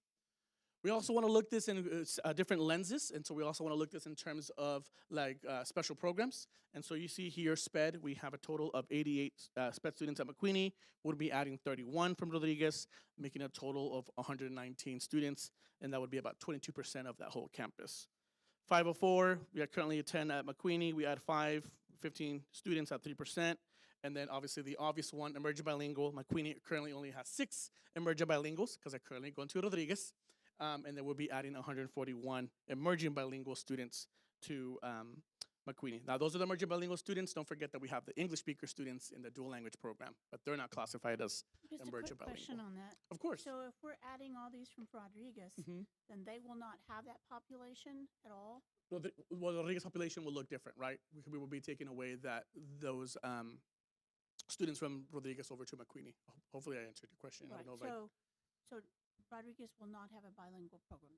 that would be the proposal, yes, based Okay. on this But information. then also, with all the SPED and 504, will they not have those programs? No, either? they do have them, but these are, good question. These are emerging bilinguals that are dually coded. So they're emerging bilingual and special ed, or emerging That makes bilingual and 504, or the English speaker that has a special ed IEP, or English speaker with a 504. Good question. Thanks for clarifying that Just information. a clarifying question for Of me. course. So are we saying that we would just have one campus then that is No, we would keep Kinnicky with dual Okay. language at Potlan, and then we would to essentially propose to move the dual language program back to McQueenie. Okay, Mhm. gotcha. Again, we're looking at the capacity of the building, right? How can we fill the seats at McQueenie? We see the growth is coming, but slow, right? But if we do a program change, then we could better serve the community of McQueenie, those students that belong to that zone, and that we could also essentially fill seats at McQueenie. Are we looking at that for next year or in the future? It's in the future. It could be for next year. I know also part of this process, we have to possibly look at new attendance zones to reshuffle some numbers, like I said, to help some numbers at Kinnicky. And so this is sort of a snowball of things that would happen. Because if you also think about this, we take kids from Rodriguez, but then what does that leave Rodriguez at? That leaves Rodriguez at half capacity. So then you have to think of potentially, and I'm not Dr. Lee, you would have to call for restructuring lines so that you start moving some folks from Kinnicky and start helping with the overcrowding towards that side of the district. So. Yeah, chime in just real quick. Of course. One of the things that I think is important for us to acknowledge is at the very beginning, 2 things that Mr. Ariola mentioned. One, there has been no decisions made Correct. on dual language movement at all, despite maybe some rumors that are out there. What we are looking at is we're trying to figure out what the best options are. We are likely, the second thing that he mentioned is that there's a lot of talk among other districts across the state where you start finding campuses that specialize in specific things. So you might have a fine arts academy campus that embeds that in the work that they do. For us, a dual language academy campus would make the most sense. We're probably 2 or 3 years away from even being able to structure that in a way that is extremely successful. But I think long-term plan, likely what you would see coming for you or towards you to look at is eventually us making one of our campuses a dual language academy campus. That would be consolidating all of our dual language programs into one campus that functions as a full campus that is a dual language academy, rather than having a dual language program within individual campuses that are also functioning in non-dual language classrooms. Correct. And so I think that that's like a long-term plan, but that's not anything that would happen immediately or in even the next couple of years. Correct. It's going to take quite a bit. Mr. Ariel and I have had some conversations on that. We're just not at that place yet. We're not ready to even say that we're ready to go with that. Ultimately, what it comes down to is we're going to have to talk about attendance zones. We've brought that up as a board ever since the demographic study was brought in. As we look at Kinnicky and we look at Vogel specifically having much higher numbers in those campuses, we're going to have to talk about attendance zones probably over the next year. That's the only way that we're going to be able to restructure and get into a spot where our campuses have a little bit more similar population numbers rather than one campus extremely large and one campus extremely small on numbers. Correct. It's quick. Okay, just to add, historically, and every time we open a new elementary school, we do that. We do the redistrict or zoning around. So we should kind of expect that with the new McQueenie school. Right. Yep. And that's what I mentioned earlier when I was principal. I was like, hey, I was an assistant principal then and then principal, but I was like, all these kids pass their campus to go to another campus. You know, the bus routes are longer for those kiddos that are going from McQueenie. So definitely, it would. I know there's always the two sides of the coin. For some of those parents, hey, I go back to my home campus or my neighborhood school. For the students that are participating in the program, obviously they'll have to travel a little further. But I will talk to you a little bit more about that here in a couple of slides. And then next, I'm going to pass it over to Ms. Miranda because we also want to ensure that this is not just a physical move of students. We want to know what happens with accountability, right? If we merge campuses together, what does that create? Where does that leave Rodriguez? Where does that put McQueenie at? And so I'll pass it over to Ms. Miranda so she can go over our accountability data. Yeah, yep. So following kind of after what the state does, they gave us some like what if data. This is some what if data. So we looked at the 25 accountability, and we looked at the students that were in the dual language program last year in 24-25, and we looked to see where would their home campus have been, and then we moved that data back, and then we recalculated some scores. So domain 1, student achievement, that's just approaches, meets, and masters. How did students perform? Take the average of those 3, and you get a scaled score. You can see before the change, Rodriguez was a D, and McQueenie was a C. And then after the change, and you can see the changes that it made between the approaches, meets, and masters, and the overall scaling of that domain. Not a huge difference. About 11-point difference in from before versus the similar scores after.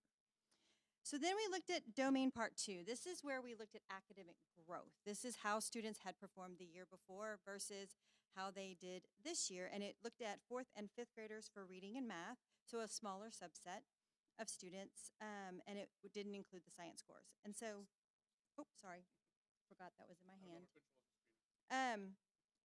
So then you can look at before change for Rodriguez, 63 with a D, and then McQueenie, they had an 82 with a B in 25.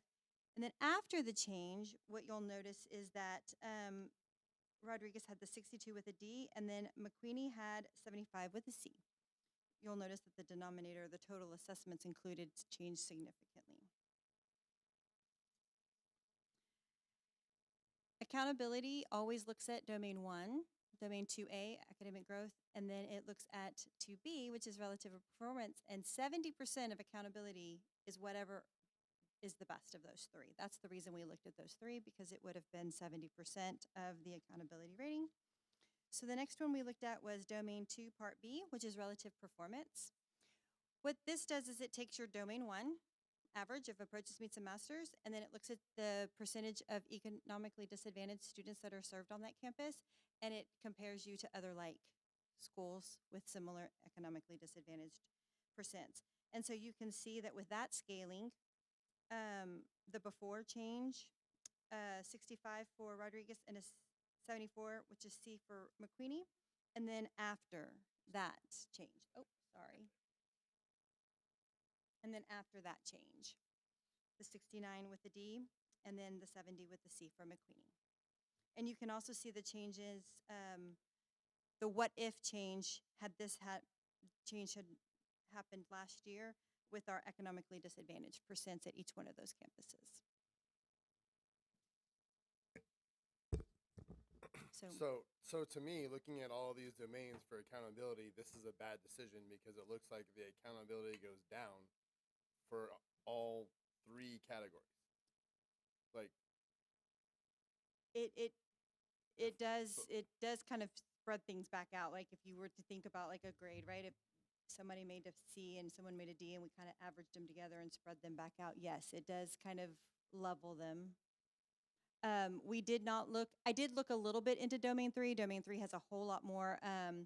One big change for domain 3 is that neither school would not have an EL proficiency rating because there were still enough students to still have an EL proficiency rating with our students that were served, that would have stayed at Rodriguez in the life skills.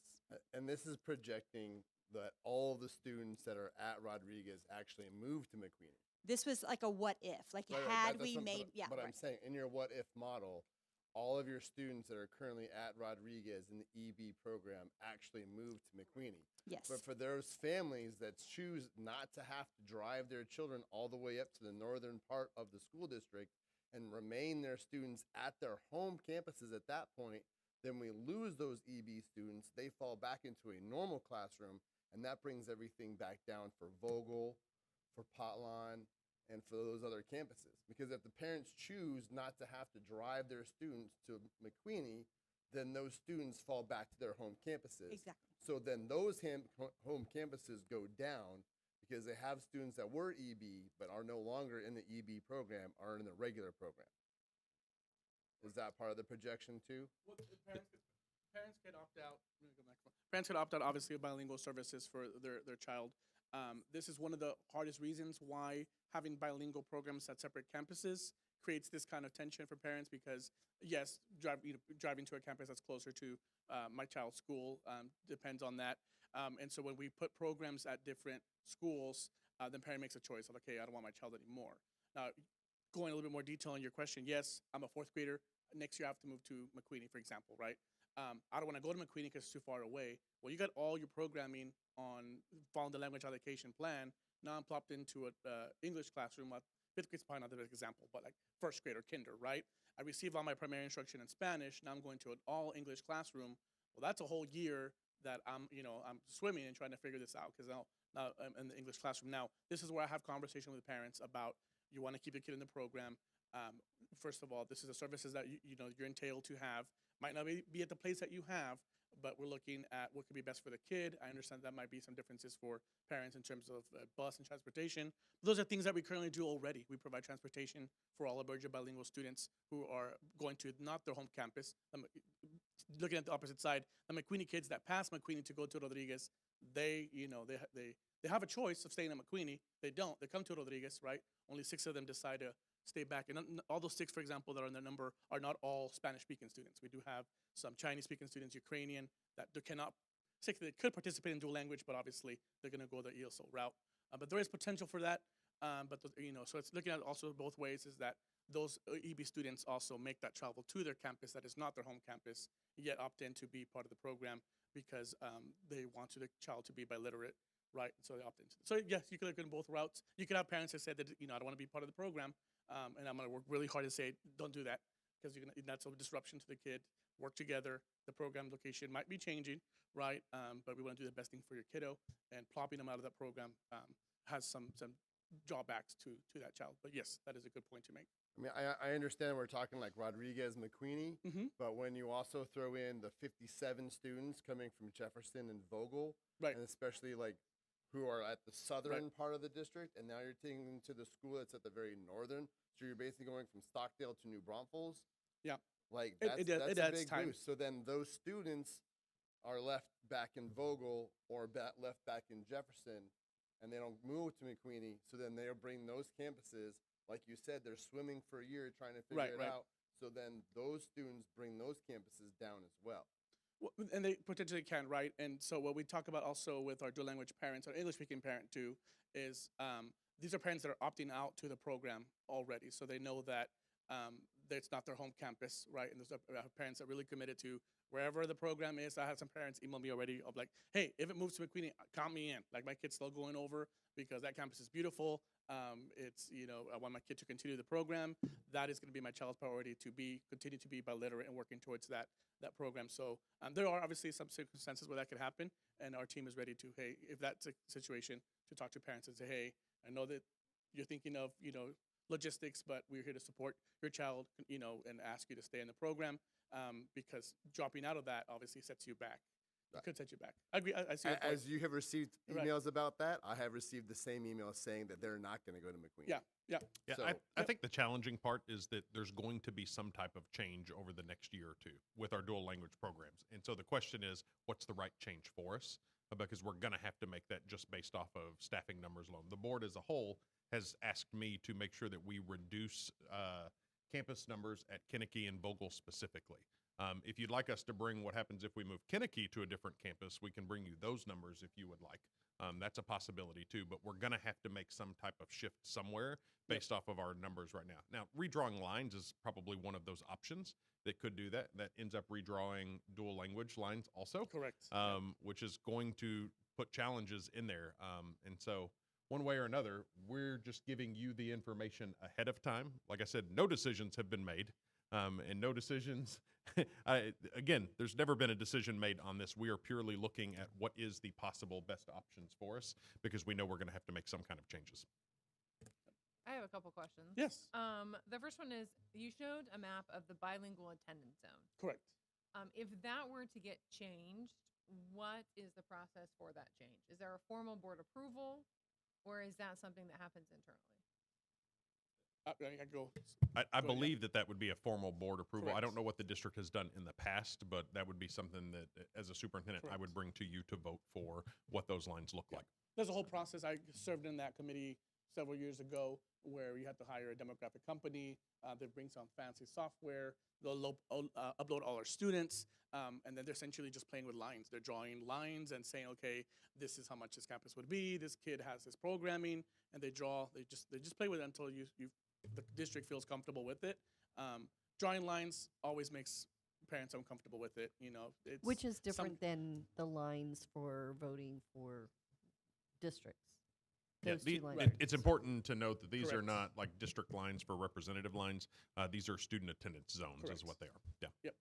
So in order to switch the campus from Rodriguez to McQueenie, you're not recommending the attendance zones change, just what's being looked at right now is that the school location changes, not the map. Correct. Is that correct? Yes. Okay. But that still may be a lot of students at Kinnicky and Vogel, right? Correct. Yes. Well, but when like I mentioned earlier, you move those to Rodriguez. Now Rodriguez stays at a lower number. So you have to now fill seats at Rodriguez. So this is how you start looking at then the domino effect of redrawing lines to start bringing some of those kids over to Rodriguez. So it's they're trying to shift students towards this side of the district for attendance zones. Yeah, that's part of the challenge is that right now what we're looking at is 2 physical buildings. The reality is we're going to end up looking at all 7 buildings at the elementary level over the next year. I don't think that there's any way around it. Like it's going to end up affecting the entire district when we start looking at how to redraw those zones. Yep. Okay, my other question is budget implications. I know it's early in the process. What do you project those budget implications to be with moving these students' transportation costs? Is this an increase in cost? Is this a decrease in cost? Or is it fairly neutral? It would be fairly neutral. Those kids that are at McQueenie obviously are now at their home campus area, right? So that reduces the bus transportation for those students. Obviously, and I'll go to my consideration slide because this is part of the thing that we're talking about. We will have to work on transportation for our students who are at the Jefferson area or Rodriguez area, obviously not moving that to that route. It's pretty much of a wash of what it would be in terms of the cost for that. In terms of the bilingual budget allotment, that does not change anything. It does not change staffing. We don't kick kids out of the program. We don't get rid of teachers. This program just simply moves to a different campus. There's a lot also, you can look at it as costs, but logistics, we do have to move curriculum, libraries, Spanish texts that have to move from that campus to the new campus because we have to continue to offer those kind of supports for the students. I remember at McQueenie moving all the bilingual stuff from McQueenie over to Rodriguez, but definitely that does, obviously manpower to move those I have one last question. Of if course. this change were to happen for the 26-27 school year, change is always hard. Correct. What would kind of be the process and the timeline of notification for parents to know that the change was happening? So I know we worked on. I am prepared as as a director to hey, if this Dr. Lee says we want to make the change for next school year. Obviously, we have to notify parents of with the letter of hey, the program change will happen. I will probably incorporate some kind of information nights, presenting this to parents about why the decision has been made. I don't want to just parents making the switch of what happens. I'm talking to some parents already had reached out to me when I essentially went over this presentation that okay, I see why we're possibly going that route. Might not be happy with it, but I understand that there's no, sometimes, we have to make some changes that go with this. But we notify parents, obviously, notify teachers. I've had communications with both Ms. Eccles, Ms. Santiago, and Ms. Riley, because we have pre-cares going on to Rodriguez, about just early conversations about this, how to approach this with parents, because we want to make sure we give them the correct information, not panic, but just say, hey, this is where the district is looking at, so we could inform parents and then make the changes as appropriate. Dr. Lee obviously will give guidance as to when, if this happens, we don't have to do that route. There's also all the options to look at. Do we move Dual Language Academy into, for example, say Jefferson, make it more centralized location? And so, it could just be, I just pick Jefferson, but you could pick any other campus, Potlawn or Rodriguez, right, to be the dual language campus. But definitely, there's other options to consider. But change is coming at some point for the entire district. We've also we talked about initially, what if we do a phase-in approach with some type of change? And so starting with next year's kindergartners is when we'd make a move. Mr. Ariola was quick to point out, though, like we then potentially split families. And so we could have one sibling attending one campus and a separate sibling attending a completely different campus. And so we're trying to be very cognizant of this. And that's why I go back to, like, we're presenting this just as an informational item. Like we've intentionally not made any decisions because we're trying to find out what the best possible decision is, taking into consideration how everyone feels about that, knowing we're not going to find 100% agreement in any decision that we have to make. I think that's the hard part for us, is that we want to, and I just don't know if it's going to be possible for us to. Something else to consider, I know Ms. Miranda brought this as last year's accountability data with STAR scores coming up. Here we can work on projections with actually current data of what would it be if this would have happened this year, right? And we did that. We could turn around that information if you guys would like to see that. What would So be? when do we get the new ones? New accountability starts trickling Friday. So once we get full reports, then we could start looking at current students. What would that be this year? Because that would be technically. Just to clarify, we get some raw data Raw on data, Friday. yes. We don't get Thank accountability you. on Thank Friday. I can see a Yes. glimmer in a few eyes Yeah, up yeah, here, yeah. and It's so it's like, just whoa. raw We data get that some we raw can look data. at, We don't get yes. accountability It's yet. not full. Yeah, it's not full scores or anything yet. But So I we just can- wanted that once again, Thank you for clarifying McQueenie is going to hold 850 students. That's what it's built for. Yep. We currently have, I believe, 324 at McQueenie. The total enrollment right now in McQueenie, not just dual language, the total. That's what it is. It's like 800.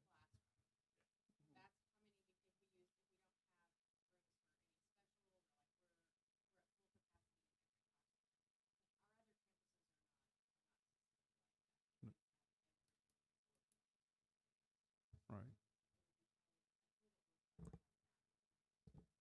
Well, no, that you always build it just in case there's growth around that area. Right. But eventually, I guess what I was trying to point out is every time we open up a new middle school, we look at the attendance zone, and I think along with that is going to be the bilingual attendance zone at Correct. one point in time. We don't know when, but we're going to have to eventually do that. I think one more thing I would like to address on this, you said staffing considerations. I think being in the Rodriguez campus, there you have your bilingual teachers, right? But that school is probably the most bilingual school as a whole, from when you walk in the front door to through every aspect of that school is bilingual. And I don't see that being the same way at McQueenie. You can move just the teachers and just the paraprofessionals, but there's still the people who are working in the cafeteria. There's the people working in the front office. Correct. They might not be getting paid for dual language, but they are dual language. I've seen it. I've been there, and I think that's one of the bigger considerations too, Yep, agreed. especially with dealing with our families who are also not dual language. Correct. And being able to communicate to them, I think that's a real consideration before we're moving to McQueenie. No, definitely. because I don't think that's at McQueenie right No, definitely. Our counselor at McQueenie is fully bilingual, and so that's a plus to take. I know there's some administrative changes that are happening with at McQueenie, so definitely, there has to be some strategic planning. I had registrars text me like, "Hey, am I moving?" And I'm like, "It was just an informational item," but definitely yes, because the Spanish-speaking components of that also help the campus operate and communicate with our parents. I think that also goes back to what we talked about at the very beginning. Long-term goal is a dual language academy where everybody in the campus is dual language, and like we're running a fully immersive dual language program rather than a program within another campus. Yep. Like currently, like for example, at Rodriguez, they hired for a new counselor because they have a new counselor. to try to find a counselor who's bilingual. We're asking for a diamond, and Miss Santiago was like, "I tried, Robert. I tried." I'm like, "I know you did, but it's just hard to find also specific people, music teachers, registrars, counselors that also speak Spanish to be able to do that." But our principals are trying really hard with staffing also to be able to have people who could be representative of our students and their parents to feel more welcome at their campuses. Yeah, I agree with the comments that Josh made as far as you can see it. You walk in there and you Yep. see it. So one of the key components would be to, once again, I like the idea of the Dual Language Academy eventually. Yep. To somehow transfer that culture to wherever Correct. it goes. Yep, and it's branding too. I And- know when we thought about this at McQueenie, when out to Rodriguez, all the signage you see in blue, red and white, that was all me when I started as a principal there, and that we have this a culture for that campus that needs The to staff, is including branding and all staff, that. the Yes, other ones that, yeah. that happens. Yep. So I know we're talking long term here for the Dual Language Academy, 2 to 3 years. So if we make this move to McQueenie 26, 27, and then 2 to 3 years, we move it back to Rodriguez, we move it back to Jefferson, it seems like if we have a kindergartner or a first grader who starts at Rodriguez, goes to McQueenie, moves Right. back to Rodriguez, or goes back to Jefferson before they're even in 5th grade, it seems kind of silly to me to Right. be making all these moves around if we're Yep. looking long term being 2 to 3 years, establishing a dual language academy. I feel like moving to McQueenie is Yep. a lot of wasted resources. And Let time. me I just let me show you another perspective of this. We have a lot of students from Navarro coming to our dual language program because Navarro does not have dual language program. You also have parents who are in the New Braunfels zone, the Grove Lane area, who had reached out, "Hey, could we be part of your dual language program?" So McQueenie might be the option of being marketable a dual language academy there, possibly. Not saying that would be the dual language academy, but you can look at it's closer to New Braunfels. We might have more people trying to. I've had folks saying, "I don't like the New Braunfels, programming. I would like to come to Seguin." It's like, "Hey, come on over," right? So definitely, it could be just marketing too, depending on if McQueenie could be that campus. I'm not saying it's going to be, but I do see your point. We had this conversation with Dr. Lee. We don't want to move kids to move them again because then it's of course parents get upset. Like, "Hey, I just moved a couple years ago and you're moving me again." So those are actually points of consideration to know. Hey, we want to be really, really thoughtful about how this is going to work, and then what does that look like for the long run, right? If we're looking at the language academy, where would that be?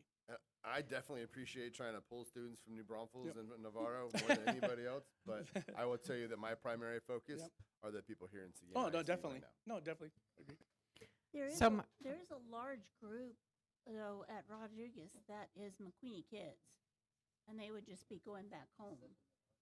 Huh? Well, that's true. That's true. And the thing is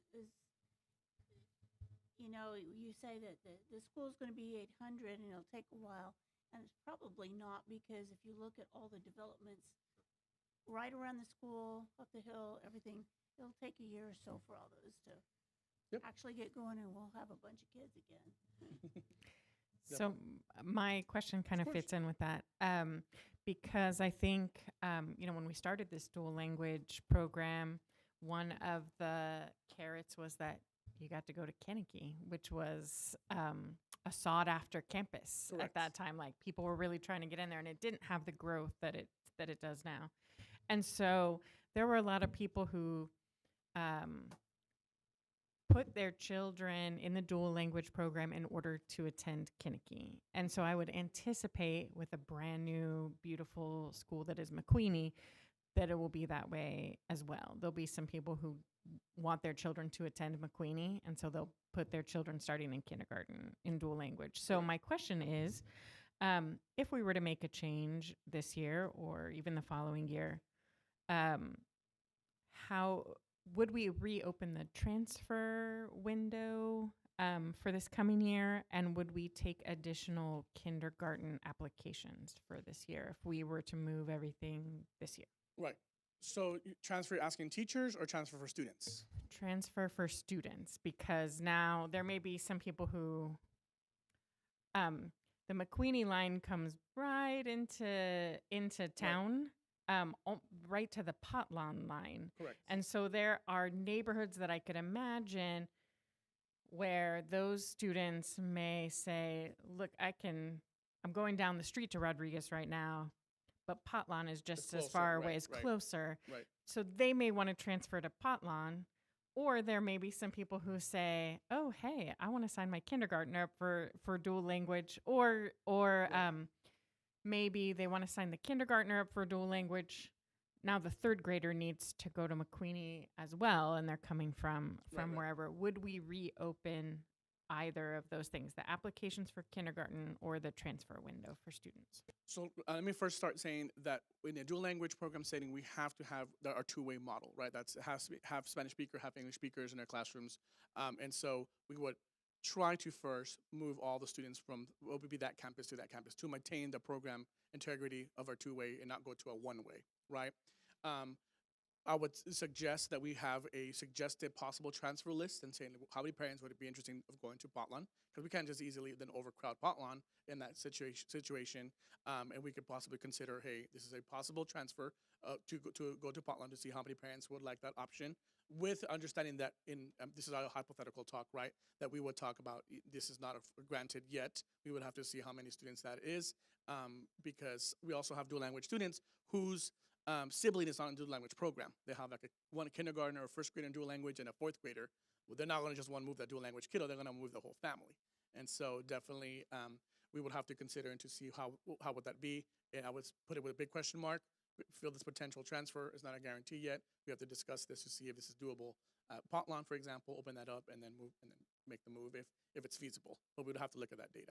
I hope that answered your question. And then what about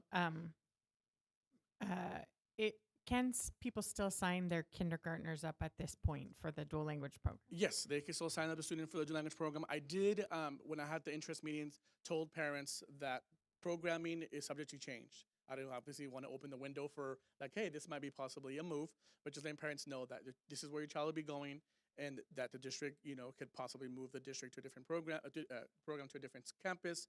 So just letting me know ahead of time that that'd be a possibility. Yes, students can still sign up for the dual language program. We've had a good turnout on the first information session. We had an additional information session a couple weeks ago, and we are about like maybe 5 spots available left on each campus.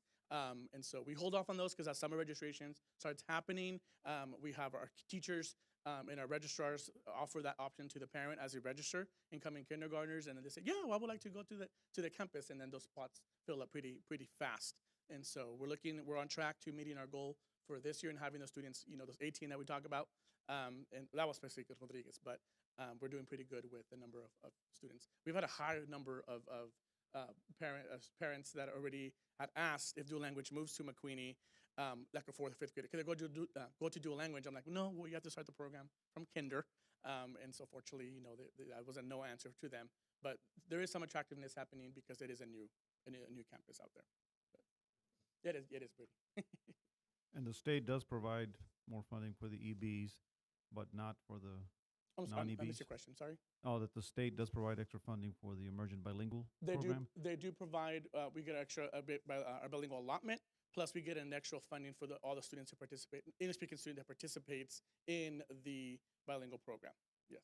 So also for the non-emergent bilinguals? Yes, yep. Okay. And actually the allotment amounts increased with this last legislative session, not so much, but they did increase a little bit to bring some extra revenue. But it is keeping our dual language students is also a revenue generating for our district. So again, information item. I know there's a lot to chew on, guys, and get your brain going on where the district is going. This is a good thing, guys. We're growing. We have to look at where programs sit. How do lines get redrawn to make that better? We know accountability gets impacted one way or the other, moving kids left or right. But we just want to be able to give you guys, as much information as possible. Ms. Miranda and I are here welcome to create as many scenarios and models as possible to try to see what the best move might be for our district. And so again, this is just information item to help you guys go through this I have one information. last question after kind of course. going through the entire presentation. Kind of back to the beginning. What is the rationale for the move? Like the elevator speech of why move the campus? Well, and going to the point, it's just looking at the seats in McQueenie, right? You have a campus built for a certain number of kids. As a taxpayer, you're saying to have a campus that is not being occupied with students. Some people might be okay with that. The growth, there is some growth that might be happening out there and filling those seats with time. I don't have a crystal ball to see how much that would be, how fast that would fill up. But then you would also have to look at, hey, how do we operate a campus? Running a full campus AC for only 300, students might be something to consider. Cost effectiveness as well of program. And then you look at Kinnicky and you look at Vogel and you see the numbers of overflowing. Yep.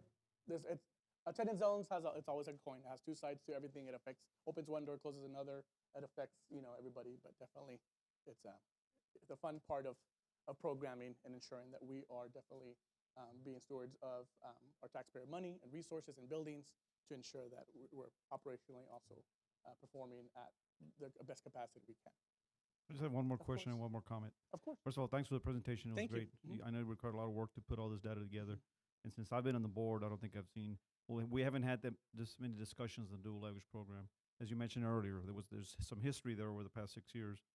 But in your opinion, if long-term, if we do have a dual language academy, do you think we'll have a better retention for certified teachers? Oh, yeah, definitely. Yes, right now the amount of waivers that we have to put in for our teachers because they're not bilingual certified will reduce because that is, you talk about culture, right? You build a culture of that campus. That's now the entire campus that is involved in that. And I've seen, for example, I'm really good friends with the principal at Mark Twain, who is the Dual Language Academy in San Antonio. And he's like, I don't lose teachers on my campus. They stay with me. They're certified. We grow them. They stay with us. And the Dual Language Academies in certain districts outperform some of the other campuses. And so definitely that's something, that's good to look at is that retention will stay. It'll be easier also to fund, our teachers in terms of certifications and make sure they're all in one campus and not apply for those waivers because it adds a lot. And if you guys know about the waivers, when we have to apply for an ESL waiver, a bilingual waiver, 10% of the bilingual allotment is not is reduced, but it's taken away to use on professional development to get those teachers certified. And so I can't use them on instructional material or anything. I have to use it towards getting teachers certified. So that's about $80,000 this year. Like it's earmarked to that. Any further questions? Again, I'm here to take any requests and continue to look at the crystal ball of what this might look like for the district. I know that the programming is part of this. Thank you guys for your time, and if any questions, let me know. Okay. Thank you. Thank you. All right. Yeah, she's up next, yeah, so Mrs. I have to go Miranda on. gets to stay with us now for notice of intent to apply for federal grants. So this is just a compliance piece, and I just needed to let you know that we are intending to apply for federal grants so that we can continue to support our programs. The grants that we are going to apply for, and I keep forgetting to do this, I apologize. Title I Part A for improving basic programs, Title I Part D. This supports our students that are in JDC. Title II Part A, which is teacher and principal quality. Title III, language acquisition, that's our emergent bilingual that Mr. Ariola was speaking about. Title IV Part A, well-rounded educational activities. And then IDEA, which is for our special education, and our IDEA B, preschool, and then our Perkins 5, which is for our CTE programs. Those are the grants that we intend to apply for. I look forward to learning all the new fun things about federal programs.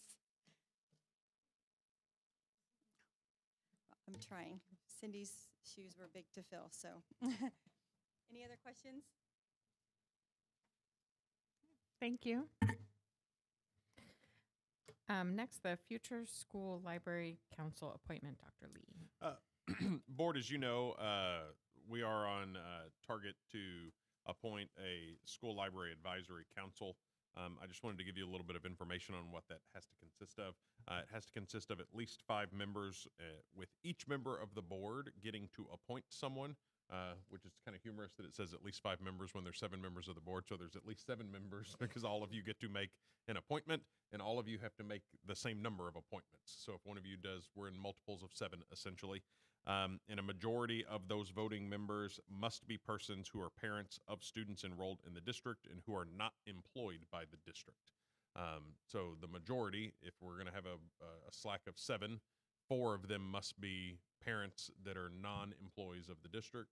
The other 3 could be parents that are employees of the district or other positions. But essentially, now's your time to start thinking through individuals that you might want to consider for that appointment, and just be prepared at one of our upcoming next regular meeting in June to possibly share those names for some discussion with like a board vote affirmation of whatever those individuals are going to be, probably in July for a start in the next school year. So Is just wanted to there get you that information. a process by which, if someone really wants to serve on this and they live in a particular area, just so if there's someone who really wants to serve and I may not know them, how they can go about, like, I would like to do this? So that's a decision for you guys as a board to make. If you want that to be an application process that you then go through the applications, we can certainly get some information out there. But that's entirely an option. We also could send some information out to parents, specifically through Parent Square, and see what parents are interested. I'll have to get with our communications team just to see what that looks like. But that's entirely a possibility also. I would like that. I mean, it doesn't have to be a formal application or anything, but It I might wouldn't just wanna be, hey, fill out discount this Google someone. form so that we've collected your information. Sure. Yeah. I wouldn't want to discount someone who would really like to serve and I just don't know them. Yeah, certainly. Yeah, it's entirely up to you guys on how y'all want to go about that process. I have 2 questions. For those those members that are appointed, if that person decides not to serve on the committee anymore, is there a reappointment? Are we each responsible for making sure that there is a committee member constantly appointed to that committee? I do not believe so. I think once they're appointed, they're just appointed, and they serve for the year. The committee has to be put together and has to stay in effect for no shorter than 3 years. So for at least after you appoint, there's a 3-year period. That doesn't mean that it's the same people for all 3 years. You could reappoint each year if you want to do so. But you are required to have that school library advisory council for that 3-year period. I would assume it's very similar to the SHAC, the School Health Advisory Council, where you appoint individuals, and if they attend their meetings, then they attend their meetings, but you have to have a quorum of people to be able to do it. I would assume that it's a similar process. This is one of the things that came out of, I can't remember if it was Senate Bill 12 or Senate Bill 13. It's not very clearly defined. There's also no statutory timeline on how long you have to establish this. So that was one of the questions too. You've got time, and so that's why you've got kind of the summer to look at it and figure out what you want to do, because there's no requirements in how long for movement to happen. Are there established action items about what this committee does, or is it Yes. similar? So all of that is detailed in board policy EFB local and EFB legal, I'm sorry. And it says specifically, so the SLAC would have 6 specific duties. They are required for recommending policies and procedures for the acquisition of library materials consistent with local community values. They would recommend to the board whether library materials proposed for acquisition under Education Code 33026 are appropriate for each grade level of the school and campus for which library materials are proposed to be acquired. They would recommend, if feasible, joint use agreements or strategies for collaboration between district and local public libraries and community organizations. The removal of any library materials that the SLAC determines to be harmful material containing indecent content or profane content that is inconsistent with local community values or age appropriateness, recommending policies and procedures for processing challenges received under that, and the action to be taken under the district's response to a challenge. Essentially, once a SLAC is appointed, any library challenges go through the SLAC. There are no more multiple committees. That committee hears every library challenge. So if we have 100 library challenges, they've got to hear them all. And they have 90 days to do it. Yes, ma'am. That's correct. That's what I mean when the law's not very clearly fleshed out on this particular piece. That was just an information item for you guys to have an idea to start thinking through. But we can work on getting some information out to parents to see if anyone would be interested in serving. Thank you. All right. 7B, Student Support Services. Dr. Vogel. SB 546, School Bus Seat Belt Study. Come on down. And we get Fire Rigney as well. All right. President Crittenden, honorable trustees, Dr. Lee. We are here indeed to talk about Senate Bill 546. I'm here with Fi Rigney, our transportation coordinator. This bill is also known as a 3-point seatbelt law. So what exactly is SB 546? Well, it is a Texas law that was passed as a direct result of a tragic accident in Bastrop, Texas. A Hayes Consolidated ISD school bus crashed and a child perished, an adult perished, and several people were injured. But unlike a similar law passed in 2017, which said that all new school buses must have 3-point seatbelts, this law mandates all buses in our fleet must have 3-point seatbelts. Good news is we have until September 1st, 2029. Bad news is we have till September 1st, 2029. We don't have a lot of time to do this when you think about how complex it is and how expensive it is. Okay, so what does the Seguin ISD school board need to know? Well, as you may have heard from this lady right here, we are in a budget deficit. And our budget does not support us going back and retrofitting all of our buses or buying new buses with 3-point seatbelts. But all the districts in Texas are really in this same boat for the most part. So TEA is doing what's called a seatbelt study, and they're asking every school district to go before their board and in this public forum talk about these things here that they have listed. The number of buses operated or contracted by Seguin ISD that are not equipped with seatbelts, that are equipped with 2-point seatbelts, that are equipped with 3-point seatbelts, and the estimated cost of the district to equip all buses with 3-point seatbelts. So we're going to give this information to TEA upon completing this board meeting tomorrow. Hopefully, TEA is going to come up with a plan to help us with this, or possibly some funds, but we shall see. Fi is now going to take us through the numbers. Fi? Currently, Seguin ISD has 87 total buses in our fleet. 66 are 71 or 77 passenger buses, and 21 of those serve students with special or specific needs. 36 buses, both types, are already equipped with 3-point seatbelts. 13 buses are currently equipped with 2-point seatbelts, and they are the special needs or the specific needs buses. 51 total buses need 3-point seatbelts. 38 regular, the 71 or 77 passengers, and 13 of the students with specific or special needs buses need those 3-point belts.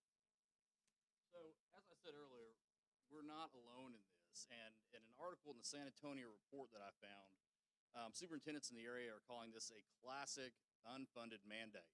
And if you take a look at this chart, you'll see some area school districts. It starts with Northeast ISD. They have a total bus fleet of 399.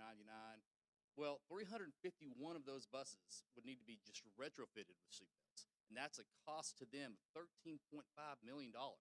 Northside ISD, the biggest school district in the area, has a fleet size of 967, and they would need 654 buses retrofitted with 3-point seatbelts at a cost of $8.8 million. If you want to see a district a little bit closer to our size, you can take a look at Harlandale in the middle of that chart. 56 buses in their fleet. We have a little more than they do. 29 would need to be retrofitted at $1.2 million. And this is not replacing buses, like getting brand new buses. This is just retrofitting buses. So you can imagine the cost if this was buying brand new buses, it would be astronomical. Okay, let's talk about retrofit. Fi? We have 2 types of buses, the Bluebirds and the International, 2 makes. Speaking with International, International will retrofit buses 2011 and newer, contingent on a subject to a floor inspection to hold the seats and the seat belts. 8 of our 71 passenger buses qualify, and 2 of the buses for the students with specific or special needs qualify. So the larger buses are around $33,000 to retrofit, about $262,000 for the 71 passenger, and $27,000 for the students with special or specific needs, bringing it to $317,000 to get those buses retrofitted, 10 buses. Bluebird will not retrofit any seats, and they have stated that we will only certify the original OEM seating configuration. We do not approve aftermarket seating modifications. Anyone making modifications is responsible for ensuring compliance with all applicable federal motor vehicle safety standards. So therefore, we would still have 51 total buses with no 3-point.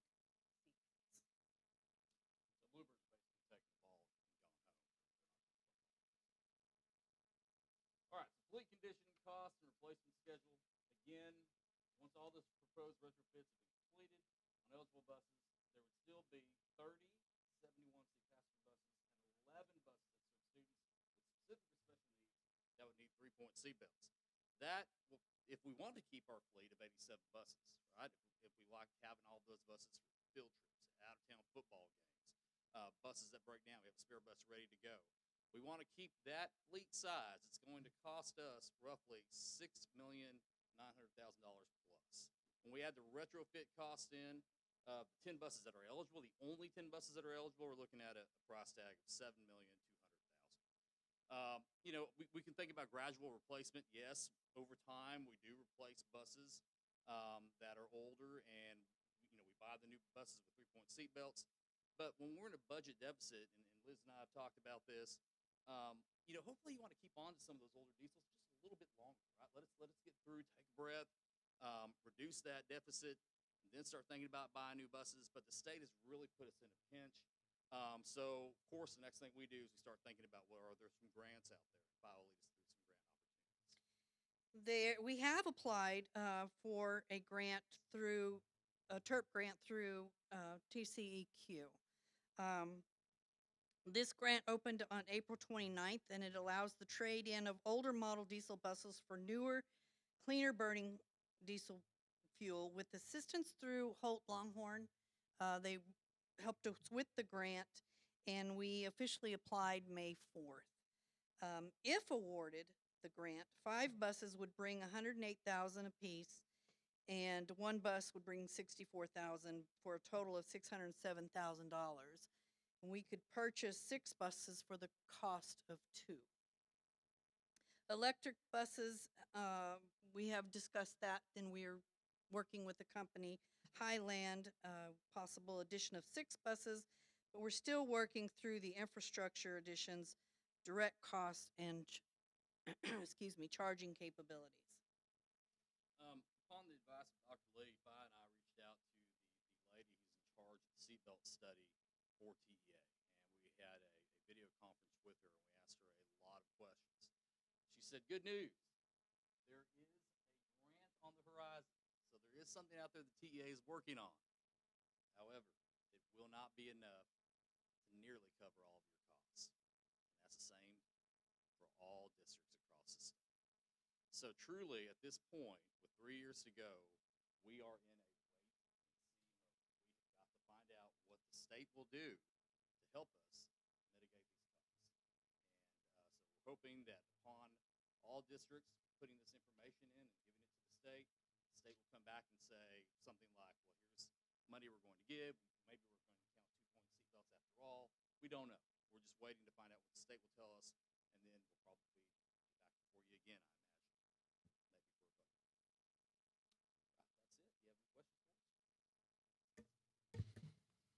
Thanks for a thorough presentation. And going forward, I would suggest never buying buses from Bluebird ever again. I have a quick question. Yes, sir. So we have 36 buses, both types, that are already equipped with 3-point seatbelts. Are those buses utilized on the longest trips? Okay, thanks. Thank you. All right, next, item 7C. 1, Human Resources, Personnel Information, Mr. Newman.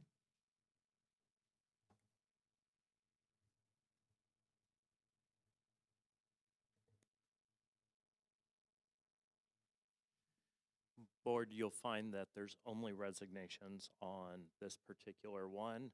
We will list the new hires as we get closer to the next school year. I just had a quick question. The shared drive that has the weekly numbers, are these included in there already? Yes, they are. Thank You you. mean the vacancy report? Yes. Is that what you're referring to? Yeah. Yes. These are in there. Okay. Correct. Thanks. Yep.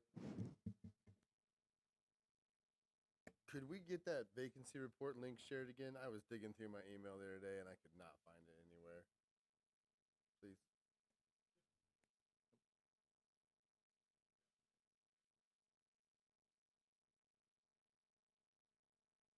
This year is significant. Keep in mind that a lot of those resignations are from certifications reasons.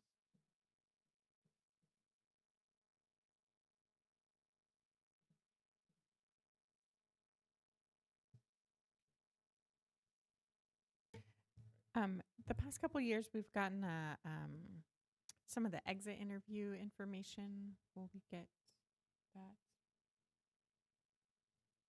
Just let me visit with Mr. Newman and see like what we've collected and how it's collected, so that we can figure out. Yeah, we'll figure out what we can do. Give you some overarching like data. Yep.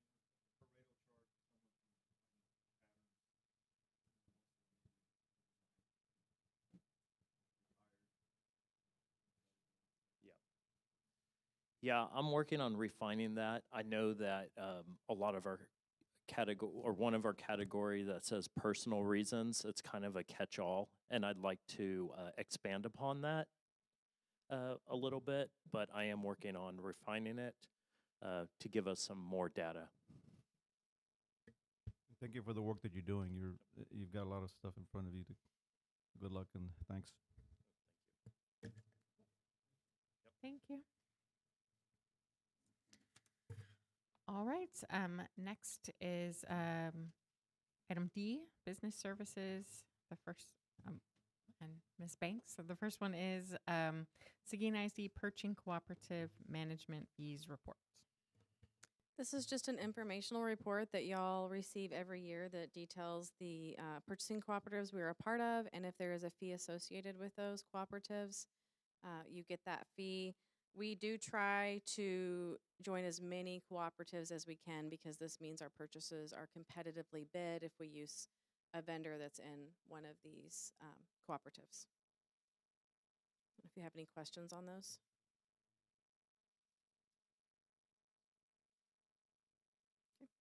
All right. So then D2, bond interest revenue instructional break improvements. Yeah, so I had brought these back to you a couple months ago. I just wanted to update you on a couple of the items because of price changes. And in one project that we've added, the ball playground came in a little bit higher, like 50,000 higher than what we had planned. We are still working on that quote, so we'll see what we can do. The AJBM Barnes football bleachers, the price was almost half of what we had originally thought, so that's great news. And then at the bottom, you can see Vogel and Potlawn restrooms renovation. So I have a document that I've shared with principals, and they have been adding things that are important, most important to them at their campuses. And then I sit down with Troy and Bo every week, and we go through that. Some of them are work orders, and some of them are bigger projects. This is one that we walked and looked at, and they're in need of renovations. And if we ever were to do a remodel of those campus in the future with a bond, it'd be something that we would have already done. So it's something that we're getting official quotes on at this point, and we estimate about the 350 to 400,000. Y'all have any other questions on that? Yes, sir. Yep, I'm gonna get started.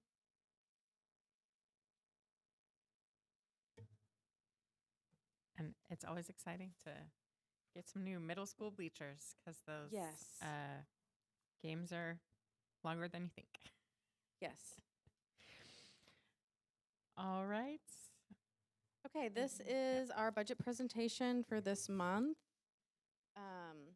Again, I want to point out priority 5, strategic operational stewardship. We are really making an effort as we make decisions and plans in the budget planning process to decrease that budget deficit from the $8 million that we had at the beginning of this year to 0 by 2030. What we're going to look at tonight is we're going to look at our allotments, funding, and spending. That was something that Mr. Bright requested at our last board meeting. Our tax rate and revenue, we looked at some funding last month, but we're going to look at how our tax rate affects that funding. And then we're also going to talk about using Tier 2 funding to address our budget deficit. This was this is what Mr. Bright requested at our last board meeting. Really on this one, I just want you to look at special education. These are our allotments where we have required spending, and we also have a funding amount we're coming from the state. So I've got the actual spending in the darkest color, the required spending in gray. Specifically for special education, I have MOE required spending. That's maintenance of effort.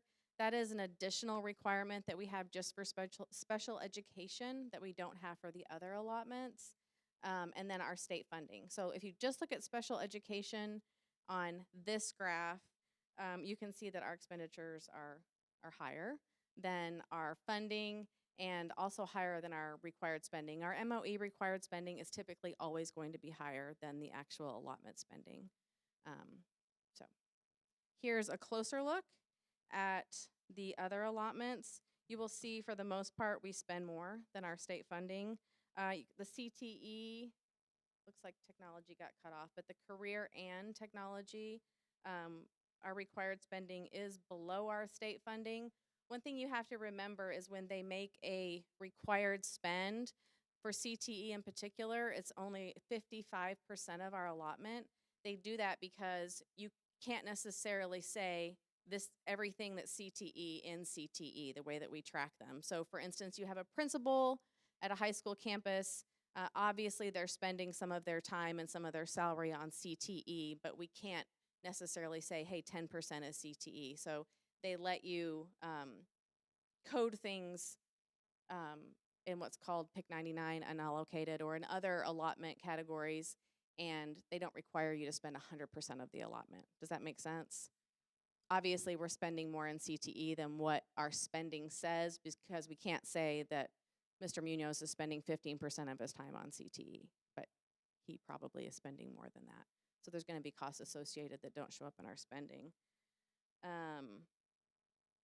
Also, our costs are not necessarily going to be same when you look at other school districts for transportation, for instance. That's going to be dependent on fuel, driver, routes, kids, number of riders.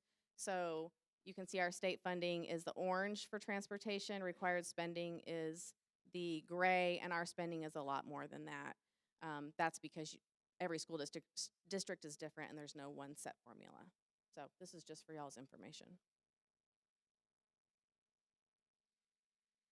Okay, so to get started on tax rate and revenue, I just wanted to go through some definitions. We have our M&O, which is, when I say M&O, I mean our maintenance and operations tax rate. This is the part of our tax rate and funding that is meant for day-to-day running of the school, salaries, utilities, instructional programs, transportation. We also have our INS rate, our interest and sinking tax rate, and this is for buildings and long-term debt. This is specifically to pay off bonds where we have passed a bond with the community and we're now paying off that debt. We can only use that money for capital improvements. One thing that you hear often when schools pass bonds is they just passed an $80 million bond. Why didn't anyone get raises? It's because you cannot use the interest and sinking rate tax money. You cannot use that for salaries. You can only use it for buildings and what you said you were spending the money on when you put it on the ballot. MCR is the maximum compressed tax rate. That is the highest M&O tax rate that the state allows us to adopt before we ask voters for approval. Every year, the state's going to collect our values when we get our final values in July, and they're going to say, you all sure grew a lot compared to the other school districts, so you're going to have to decrease your tax rate more. Right now, we're using our preliminary values to guess what our tax rate compression will look like this year, and as you know, that could very well change. There's a reason why they wait until July and August to set that tax rate. So our total tax rate is our M&O tax rate plus our INS tax rate added together for our total tax rate. Here I put a history of our tax rate so that you could see how tax rate compression has affected Seguin ISD in particular. Obviously in 2021, we had a tax rate of this 1.3614 for our total tax rate. We did have a little bit lower INS tax rate at that time, but now we're all the way down to 1.0828 for 25-26. So what does this really mean for taxpayers? This means that they are paying about $275 per year less in property taxes for every $100,000 worth of value compared to what they were paying in 2021. So if you have a house that's valued at $250,000, in 2021 you would have been paying about $700 more in taxes for that home than what you are paying now. That's a significant decrease, and that's just the tax rate. That's also, you have to also think about all of the exemptions that have been added that have lowered the values of our homes in Seguin and across the state. Y'all saw this graph in last month's presentation where it shows the local share and then the state share for our foundation school program. This is a more common graphic that they've shared over the years. The gray represents our local share, which is our local tax collections. So this is in 2021, and this is in 25-26. So obviously, as they decrease the tax rate, our local tax collections go down. And the idea is that as that happens, the state share increases. And again, this is where you hear the state say that they're contributing more towards education. But what you have to remember is the amount of liquid in the glass stays the same. So our funding doesn't increase, but this is very simply how it's supposed to work. You also saw this slide last month. This is our Tier 1 revenue and how that works and what's included on it. I just wanted to remind you of this because we're going to talk about our Tier 1 tax rate. And I have my houses that y'all have seen before. I've just changed it up a little bit to put it in a different light and add some additional numbers to it. So I just want to explain how Tier 1 tax rate and revenue works. So if you have 3 different districts, District A, District B, and District C, and they all have one house in them, and the only difference is the value of the homes. So District A has a house at $100,000, and District B obviously at $200,000, and District C at $1 million. And we're just going to say that all 3 of those districts have one kid, and she's the same kid. She's dyslexic, so she's weighted a little bit higher. She rides the bus. She travels to and from school the same number of miles, so she's generating the exact same revenue in all of these districts. Now, our Tier 1 tax rate is our maximum compressed tax rate. That is the rate that goes down if our values increase. If you remember last year, 2 years ago, you remember that we had a higher property value growth, so our tax rate compressed more, and that was 2 years ago. So then last year, our values didn't grow as much compared to the state, and so our tax rate did not compress. That is why we decided not to go ahead and do a Vader at that time, because it was going to be an actual tax rate increase. So to be simple, we're going to say that all 3 of these districts have a maximum compressed tax rate of $1, and that's their compressed rate. So District A, they collect $1,000 in tax collections on their $100,000 home. District B collects $2,000 in tax collections on their $200,000 home, and District C collects $10,000 in tax collections on their $1 million home. Now, just to be simple again, the state says, hey, this kid is worth $2,000 in your district. District A, you only collected $1,000, so we're going to give you some more money. And that is what Seguin looks like, and a lot of school districts look like that. Let's say you have a district that collects exactly $2,000. They're not going to get any more money for that kiddo. And then District C, well, she was only worth $2,000. Y'all collected $10,000, so we're going to take $8,000 and we're going to use that money to fund these other districts that aren't collecting enough money. So this is our Tier 1 tax rate, the maximum compressed tax rate that the state will set for us. And typically it has been compressing because our values have been higher compared to the state average. So that $8,000 that you saw go away, that's what you hear called recapture. and Robin Hood. And Seguin ISD has not been a recapture district. So we are not that at this point. This is our foundation school program, Tier 2. Y'all saw this at our last board meeting. This is the enrichment funding. So this is also our enrichment pennies. These are the gold and the copper pennies when you start talking about our tax rate. This is calculated with our WADA. So the state says, hey, for every WADA, which is our allotments over the basic allotment, you're guaranteed to bring in so much funding per penny per WADA. And that is a simple way to say, or I don't know if it's simple, but it's how they calculate our gold and copper. So let's say that we have the same 3 houses, and we're talking about just golden pennies. So you're allowed to have up to 8 golden pennies. Seguin has 6 of those golden pennies. The only way that we can add more golden pennies at this point would be through a tax ratification election. So we have 6. And again, we got the same kid at the same 3 districts, and all 3 districts have 6 golden pennies. So District A is going to collect $60 in tax collections. District B is going to collect $120, and District C is going to collect $600.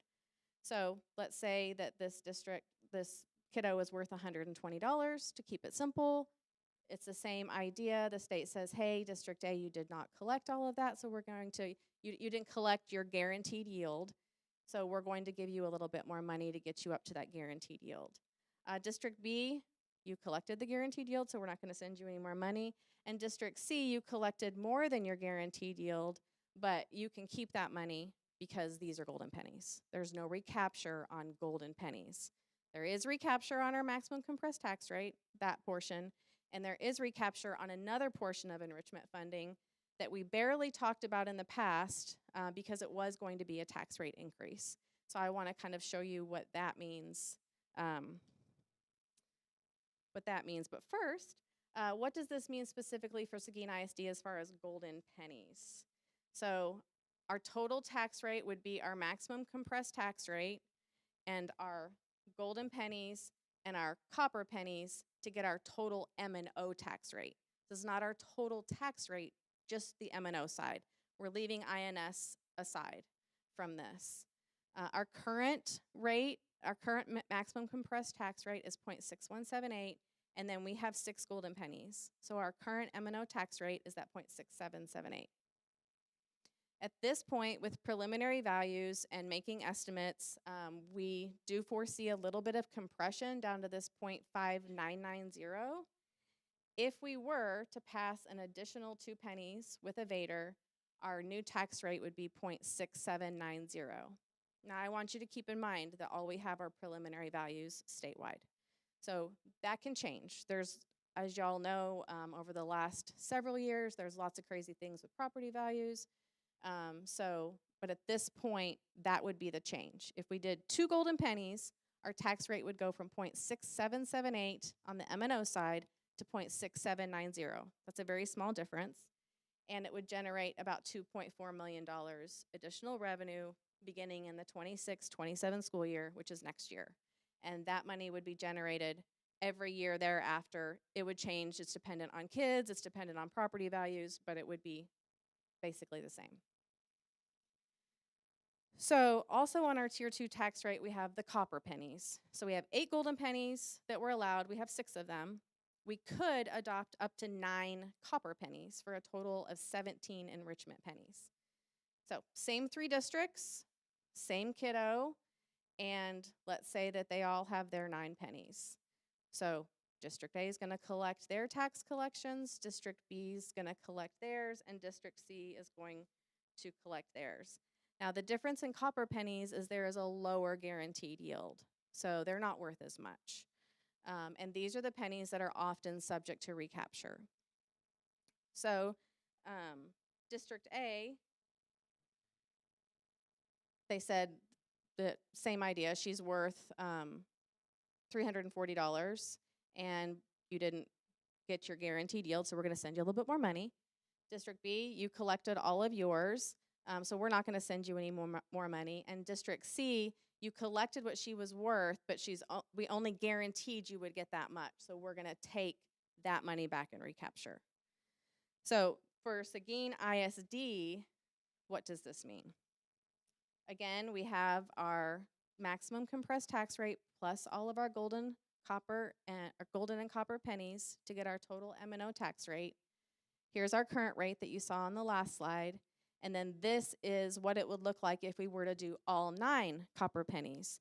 And I am not advocating for you to do all 9 copper pennies. I just want to give you the information. You can do 1 copper penny, you can do 4, you can do all 9 of them. Those are your options, and I'm going to show you what each of those look like so that you know what it looks like. Just for all of the 9 copper pennies, just the copper penny portion, that would be about $3.9 million additional net revenue in the 26-27 school year. Now I say net because that $3.9 million in revenue would be after we paid about $750,000 in recapture. That's for all 9 pennies. So we would be collecting a little bit more than what the state says they guarantee we would collect for those copper pennies per WADA. So all 17, if we had all of our enrichment pennies, which a lot of school districts have done this, the thought process is they want to make the most of their tax revenue and get the most that they can from the state. And there are legislative changes every 2 years. Everything is changing. This is probably something that they're going to look at because this does cost the state money to guarantee a certain amount of revenue per penny per WADA. So if you were to do all 17 of them, that's what our tax rate would be. It would go from 0.6778 to 0.7690. That is a tax rate increase. But it would be $6.3 million annually for the school district beginning in the 26-27 school year. So it's a lot of money. What would this mean specifically for Seguin ISD taxpayers? All golden pennies, 8. That is what we tried to get before. And keep in mind, it was 49% to 51%. It was so close to passing. Just those 2 pennies. For every $100,000 of value for a home, it would be a $1.20 increase compared to the prior year. So $1.20 per $100,000 of value for a taxpayer in the next year compared to what they paid in the 25-26 year. All golden and copper pennies, all 17 of them, you would see an increase to 0.7690, and taxpayers would see a $91.20 increase per $100,000 of value every year. Y'all have any questions? Okay.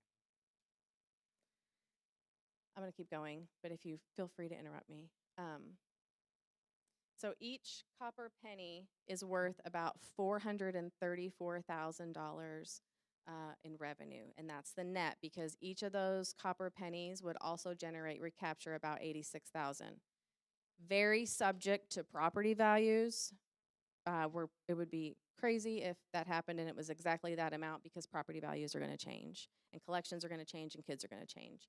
But looking at what we have right now, if everything stayed the same, with our preliminary values, that's what each one would be worth.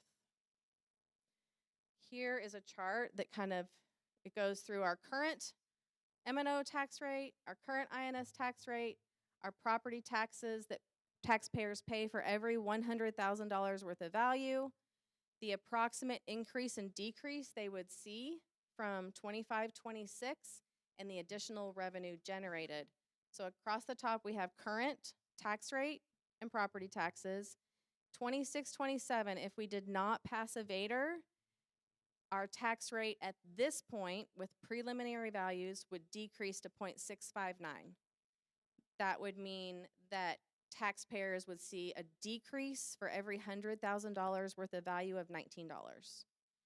2 golden pennies, they would see an increase of $1 for every $100,000, and we would generate an additional $2.4 million, and so on and so forth. So 1 copper they would see an increase of $11, and we would go up to $2.8 million in revenue. Does that make sense? And again, it's not this simple, but generally, this is how it works. How does this impact our budget deficit? As of now, our current budget for the 25-26, we are sitting at about a $5.2 million deficit. Things that we're looking at for 26-27, student enrollment and attendance. We talked about that before, how much of an impact that makes on our budget.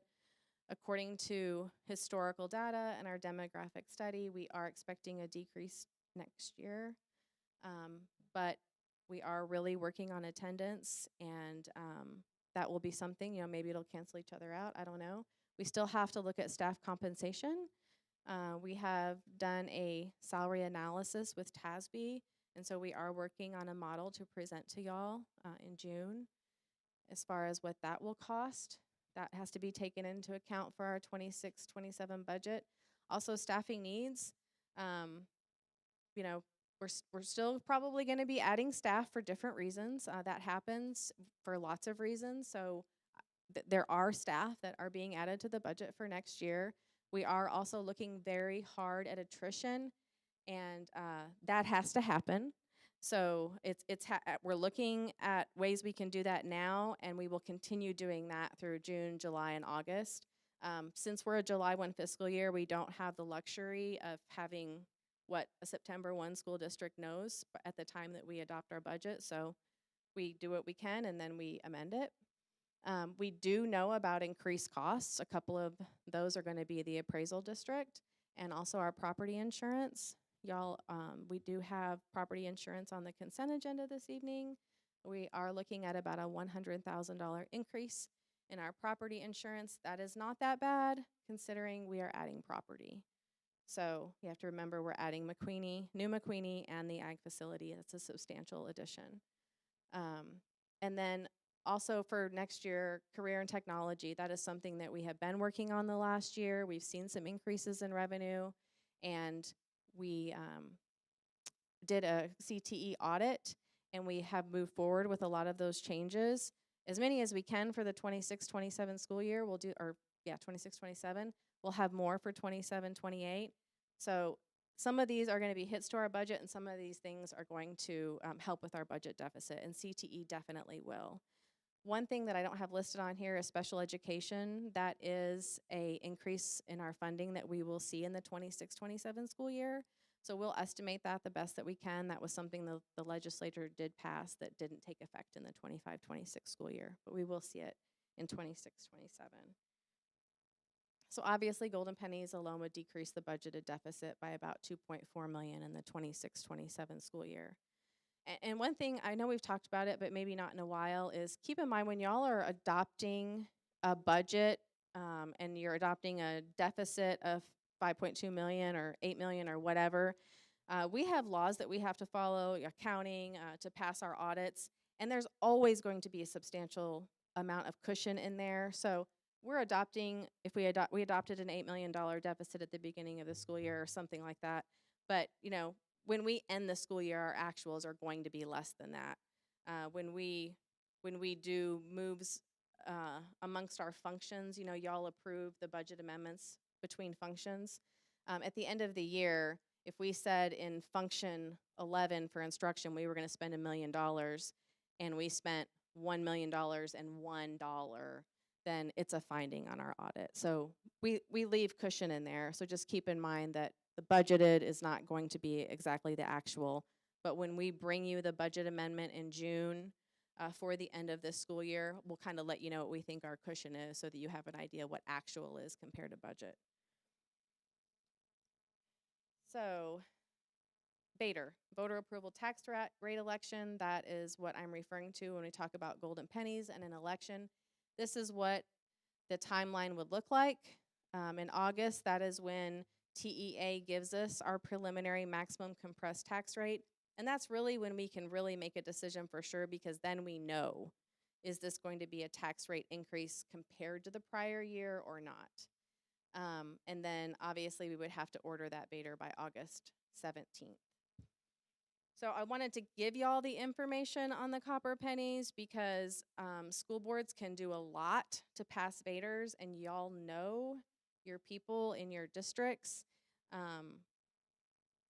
If it's something that y'all need to decide, if you want to just look at golden pennies or if you want to consider copper pennies, you would hate to ask for a vader for 17 to get all enrichment pennies and then it not pass and then not even get the golden pennies.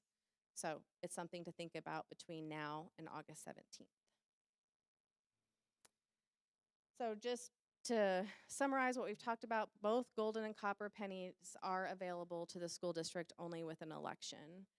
Golden alone would generate that $2.4 million. Copper pennies would add to that amount about $434,000 every year per penny. And it would also put us into recapture most likely at about $86,000 per penny.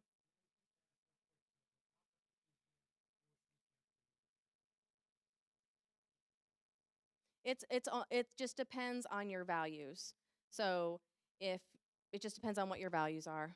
It's entirely possible that one year we could have no recapture. Yeah. And the following year we could have recapture. Mhm. And then vice versa, we could have recapture in year one and no recapture in year two, depending on whether our taxable values increase or decrease compared to the state average. Yeah, so you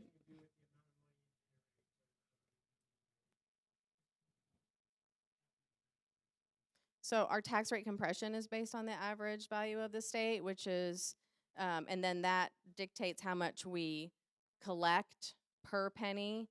So it can change, but copper pennies would throw us into the possibility of recapture.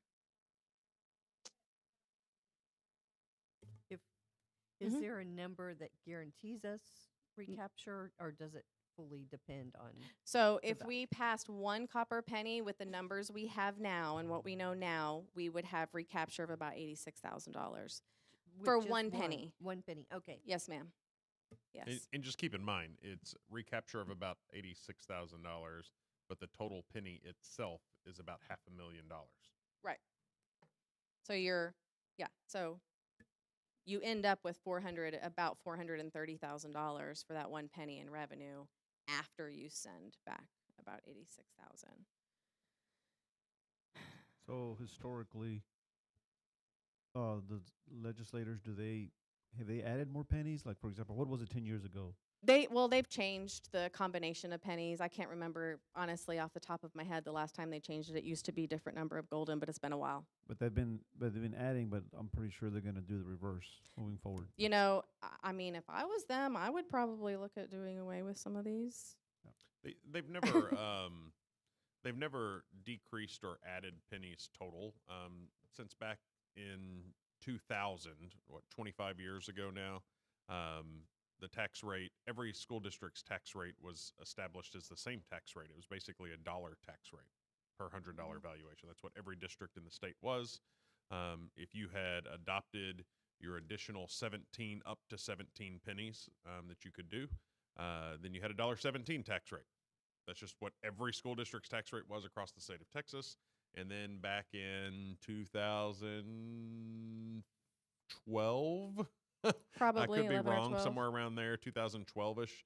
They did where school districts had totally different tax rates like we do now with compression and stuff like that. And then they started really hitting compression in 2017 is when compression really became a thing. But the 17 pennies has been the 17 pennies for as long. You could access 5 of them without even having to call any type of election. The board just had to vote with 3/4 majority of the board agreeing to access those 5 pennies. So most people had a $1.05, $1.06 tax rate because that's what you could access without having to do any type of election. Yeah, school districts. I mean, the school district I was at was very wealthy. We had $1.17, and we sent more money back to the state than we got in revenue. The way that it worked. So yeah, it's just Yeah, no I have a telling. feeling the way things are going with the state, they're going to make some changes, but it's not going to benefit the districts. Yeah, and I mean, so Moat Casey Use it or lose it. Moat Casey is who we used. If y'all remember last year, 2 years ago, for our efficiency audit, and they did help us with some calculations to kind of verify what we were putting on the ballot. And they are looking at this with me. Their recommendation would be to do all of them. But we know our voters. Y'all know your voters, and all of them would be maximizing the amount of state revenue that we get. Obviously, it's a lot of money. I mean, a lot. What is it? I don't know. To go back because I'm tired. $6.3 million in total revenue. That's a lot of money to hit our budget every year. I mean, there goes the budget deficit. I mean, we still need to be responsible with taxpayer dollars and look at places where we may be overstaffed or we are buying things that we don't need to. That still needs to happen. But when you're talking about raises, staff compensation, what we could do for kids with an additional $6.3 million a year, it's a lot of money. Have we projected the increase in utilities for the Yes, McQueenie? yeah, and we've got an estimate. I can't tell you on what we're planning, but the new McQueenie will be substantial. Yeah. Can we use that money to buy new buses? Yeah. Yeah, and one thing I do want to point out about the buses, it's very similar, like when they did the perimeter fencing and the requirements for safety, they do a survey and they say, hey, how much is this going to cost you, which Dr. Vogel's working on right now. And ideally, you tell them what it's going to cost you by the time you actually have to do it in 2029. And then they have historically given school districts money to use just for that. So I would expect the same thing to happen with the school bus. So I wouldn't stress too much. I'm not, but just to kind of clarify things. So for a bond, we can use bond money to buy buses if it's in the bond, right? If it transports students. Right. And we can use golden penny money to buy buses. Yes, sir. But we can't use golden penny money to buy facilities to build buildings. We can. We Yeah, can't. you absolutely So can. We can use it for whatever we want. So for people watching, Mm-hmm. we can use this golden penny stuff for a lot of different things, including staff. Yes, sir. But we can't use bond money for staff. Yes, sir. We can only use bond money for facilities. Yes, sir. or Capital equipment. projects. Yes, But sir. these things are way more versatile for a school This is district to use. honestly how I feel about it is I feel like this is taking our school back. Like we want to spend our money on what we want to spend our money on. We want to give our staff raises the way that we want to. And this is us saying we want to spend our money how we want to spend our money. What's best for the community? It's best for the community. It's No. best for the kids. It's best for the staff. Yes, sir. So really, doing the golden penny, copper penny thing is way better than doing a bond. In our current situation, yes. Bond funds, one-time funds. We get the money and that's it, and then we pay it back over the next 30 years. Golden pennies and copper pennies are continual funding, year to year. We pay interest on bonds. We gain interest on golden pennies if we leave it in the bank. So what was do you remember what our last bond package was? Our 2022 bond package, oh man. So there's a whole bunch of things in there. McQueenie was on 2019, and then 2022 was safety and security. You mean We the had- total price? Oh, Yeah, total price. oh, I'm gonna have to look. I wasn't here, Was so it like 30? no, less? it was more than that. Google Bond 2022. It'll be there. I was just saying, like, to get to that level, how many years? You know what I'm saying? I'm just trying to do the comparison. Uh-huh. We did the bond, it was like 30 million, for example. Yeah. Right. But then we're generating 6.3 million every year with the golden pennies. Mhm. So I don't know what that math is right now. It's too late. Yeah. But In like 5 years. 5 years, we'd generate the same amount of money. Right. And we wouldn't be having to pay it back. And we wouldn't Right. be having to pay interest. We would be getting paid interest on it. Mhm. Just wanted to clarify all that. Yeah.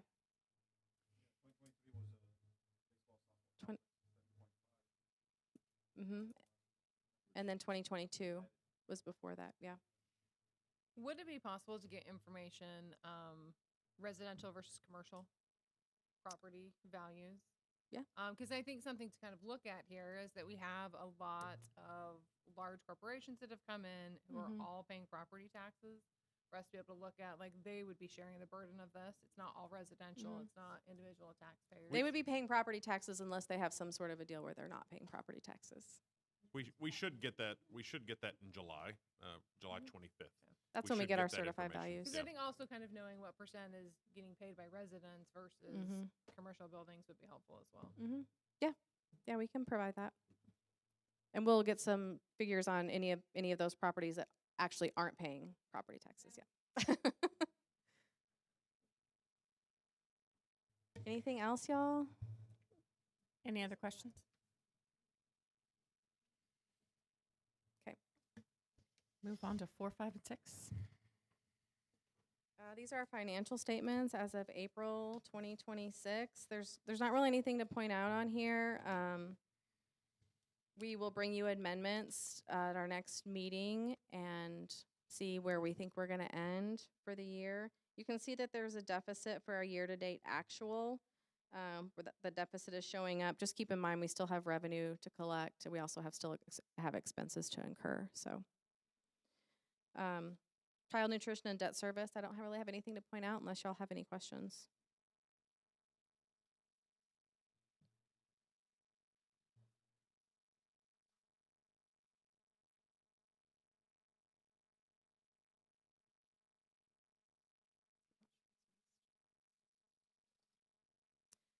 Next, we have new vendors. These are just people or companies that have responded to requests for proposals.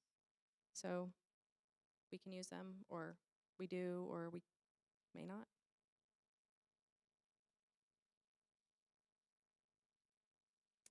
Next, we have purchases made over $50,000. This is also informational. You will see there are some bond funds on here. Since we have New McQueenie and we have our new ag facility, there's substantial grounds work to do at both of those. There is acreage beyond what the building is immediately on. So we did buy a tractor for each of those facilities. It can only be used at those facilities. And then we did purchase 2 ag vehicles on this report as well. I think last month you saw maintenance vehicles. We purchased a maintenance vehicle for each facility as well.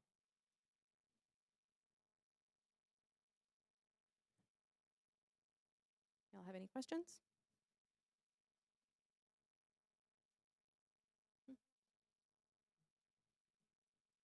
Okay, thank you. Thank you. All right, moving on to the consent agenda. Policy BE local states that the consent agenda shall include items of a routine and or recurring nature grouped together under one action item. All such items shall be acted upon by one vote without separate discussion unless a board member requests that an item be withdrawn for individual consideration. The remaining items shall be adopted under a single motion and vote as applicable. A, approval of board minutes for regular meeting April 28th, 2026. B, approval of tax collection reports April 2026. C, approval of proposed budget amendments for May 2026. D, consider approval of agreement with Texas Association of School Boards for workers' compensation coverage and property liability and auto insurance for the period of July 1st, 2026 through June 30th, 2027. E, consider approval of board policy BE local, DEC local, and DED local. And F, acknowledge Public Information Act requests for April and May 2026. Are there any board members who want to pull an item from the consent agenda?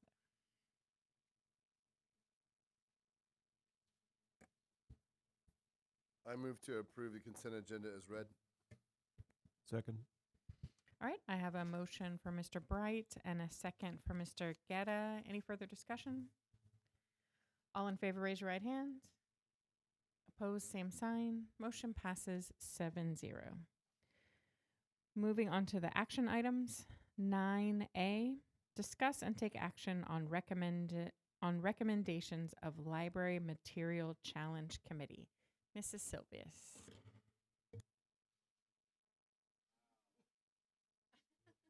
Who's been checking in Chromebooks all day? Am I right? And will continue to do so tomorrow. And I did it Monday at Breezy with a bunch of middle schoolers. But I'm here, and we survived. but it's good. It's all good. Okay, so good evening, President Crittenden, Dr. Lee, and school board trustees. Tonight, I would like to present the reports and determinations on the books listed for you in the school board agenda for your consideration and approval. As you'll see, the committee is made up of 122 volunteers who read over 987 hours. Recommend that all books reviewed remain in the high school library with the exception of Allegedly by Tiffany Jackson.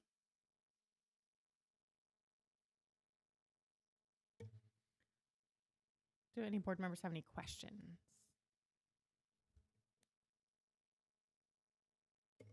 I don't have a question. I just want to make this statement. I read the book Flamer and found it extremely vulgar throughout the book. It's a graphic novel that has several instances of suggestive language. They talked about in the report about the tent scene, which I found extremely vulgar. If any board members are interested in more description, I'm happy to give more description, but just wanted to leave it with that. I have a little bit different perspective on that book because I was a middle school teacher for 30 years and a lot of it for 8th grade. And I actually found this book to be very authentic. I think the main story has to do with bullying and the coming of age of a young man who doesn't quite fit in with the group and has he's short, overweight, Asian Filipino, not like the other guys, and they tend to bully him and the things that he goes through. So the mature imagery and language, however, there's really nothing explicit.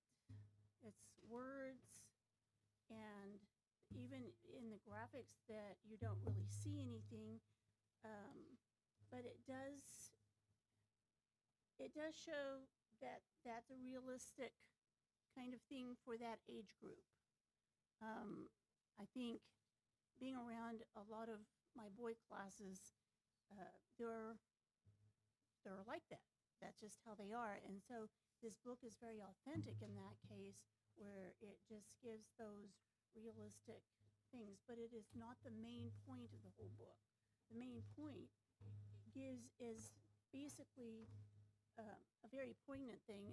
It's how hard adolescent life can be, especially if you're not in the group and you're trying to find yourself to the point where you almost want to kill yourself and then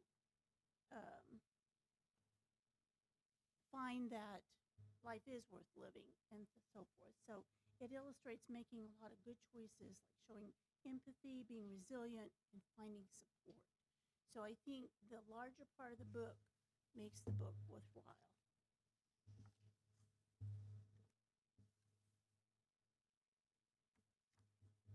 Can I ask a general question about the committees? Some of them have smaller numbers and some of them have larger numbers. Is that just logistics, or is there sometimes a reason why? Like this one has the book we were just discussing, Flamer has 7. Some of them have 4 or 5. Some of them have 10. It really depends on which book it is, and if there are a lot of people who feel really strongly about it. Next board meeting, I'll have night on the agenda, and that one was packed. So it depends on the book. It depends on availability of people. I tried to have a variety of times available, so we could meet at 7:30 in the morning, at 3 p.m., at 4:15, or at 5:15. And I tried to change that time for every day of the week, so it wasn't the same time every day.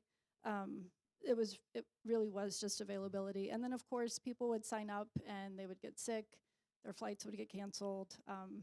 Something else would come up. But, yeah. I would think the length of the book would also play into that. Yes, for some people it did. For others, I was just amazed at how quickly they got through books. We had somebody that had been on like 10 committees because they were avid readers and they could tell you that book forward and backwards. So just a lot of different variables for how the committees were formed. But it was all by, you signed up via a form, and that was available. We sent it to all parents at Seguin High School, and it was available with flyers at every elementary campus, every every middle school. It was up here at central office, and I believe somebody had put it on social media as well. So it was available across to every parent. We just didn't have that many that were interested, unfortunately. So it was district residents, parents, district staff, and I was appreciative of every single person that signed up, and I was very excited. So, and I think by the end of it, they enjoyed it, and we were able to read a book and have good conversations about it. So that's a silver lining in all of it. We read some really good books and had some really good conversations and got to know more people in our community, and it was really nice. If there was a nice part. I see educators, I see clergy, I see people who work for the city of Seguin. I see lots of different people on the committees. So I Yes. think it's nice that, we did have the wide variety of people serving. Yep, I agree. I just had a comment. Once again, thank you for all the hard work that you and the committee do. This is really putting a lot of pressure and time on you. And thanks for adding, I guess, the challenge overview form. It's not turned in for every book, right? It's only on some of the books that they submit that form. It was submitted for every form. Just this agenda, I added that for you guys. But if you went back to the minutes for all the previous books, it was part of the minutes. Oh, okay. That's on the Seguin ISD website. Well, so thanks for adding that on there, because just to review it real quick, according to the challenger, it's all pretty standard copy-paste information pretty much. You're correct. As far as the Yes. reasoning. To me, that speaks volumes. Yep. Just to read some of for the public that's listening that are awake right now at 11:50. Have you read this book? Unanswered. What brought this material to your attention? Unanswered. What concerns you about the material/resource? Unanswered. For what age group would you recommend this? Unanswered. I mean, I can go out, there's 3 other more, this is all unanswered. To me, it's like, they're not even reading the book, in my opinion. I believe you're correct. It takes a lot of time to read all of these books. 10 hours for some books. Yeah. Madam President, I move to approve the recommendation of the Library Material Challenge Committee. All right, I have a motion from Mr. Dwyer and a second from Mrs. Miller. Is there any further discussion? All in favor, raise your right hand. Opposed, same sign. Motion passes 5-2. Thank you. Thank you. Have a safe evening. We appreciate your work, and we appreciate all the other things that you're doing as well. Yes. Have fun with the Chromebooks. Yes, on you're the- very welcome. You're very welcome. Thank you. Thank you.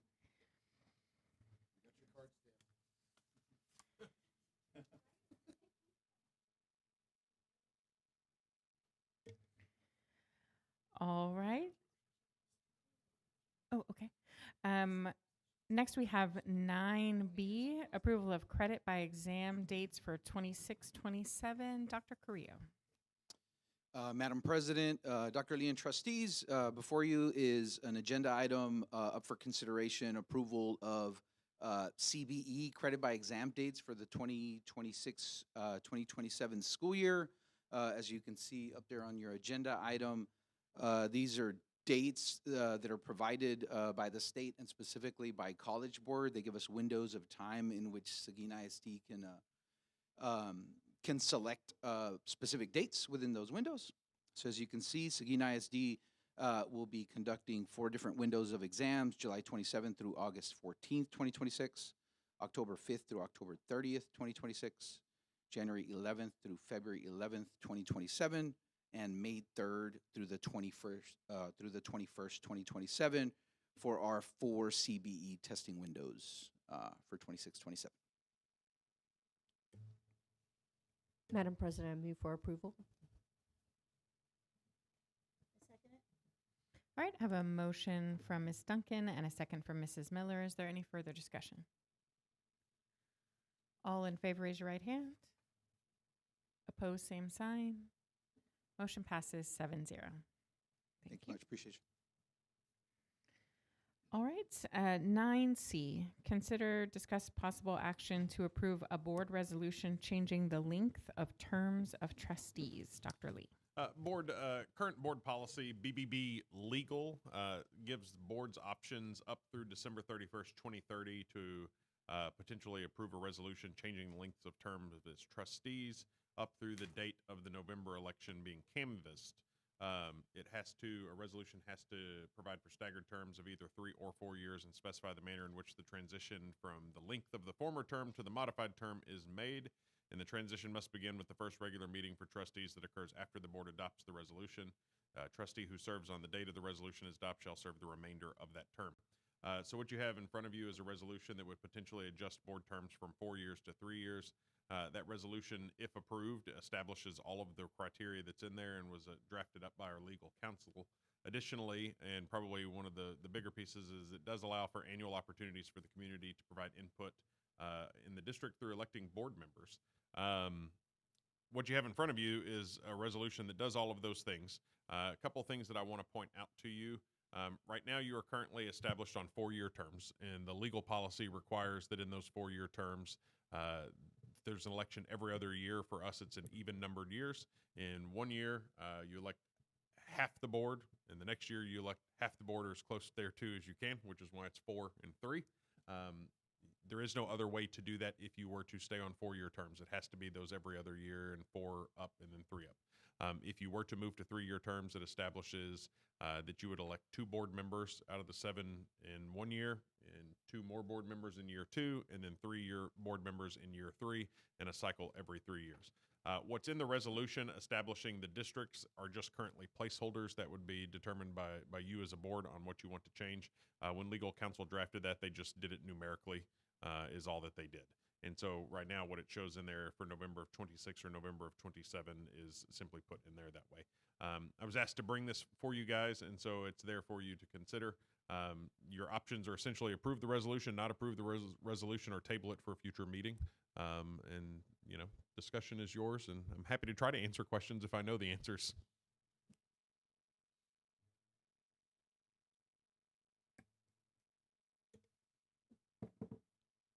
Anybody have a question or discussion?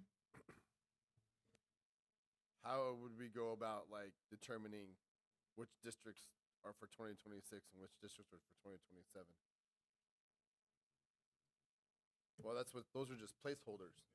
We can adjust that. We can modify that. So do we have to make a motion to modify the? So, we can do something that's chance, like we put paper in a bowl. 2 of them say 2026 and 2 of them say 2027, and you draw. And then that becomes the resolution. Do we have straws? He really wants the straw thing. It really is up to you guys on how you want to do it, because the way that if you're going to make a change at all, if you're not going to make a change, then there's no reason to do anything. I as a superintendent, I don't have a preference in what you do or do not do. If you want us to find straws or things to draw, I'm certain that we could probably make that happen pretty easily.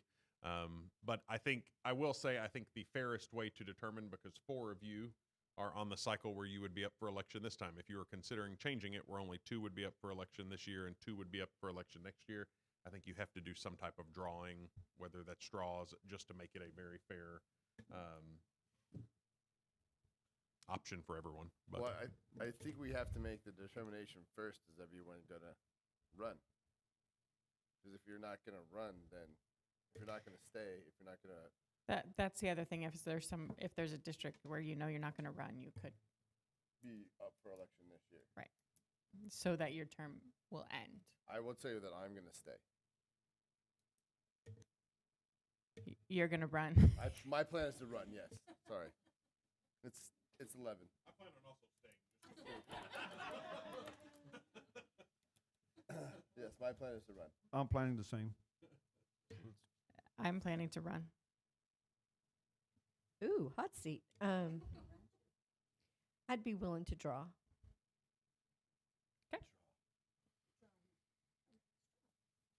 Draw the stores at one point. Be it in a time, you straw, have to be do it a piece of paper.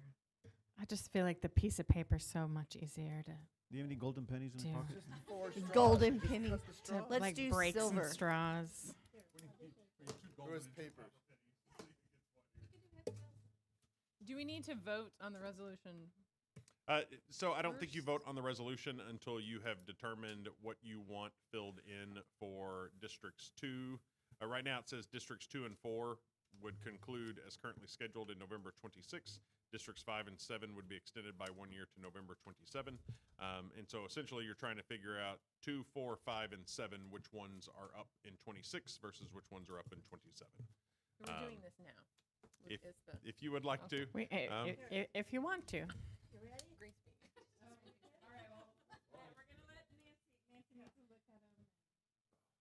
In my opinion, I would should like say. to draw last. I would like fate to decide I was for me. waiting for like a rock, paper, scissors tournament to happen or something. No, I still have the injuries from my rock paper scissors jamboree.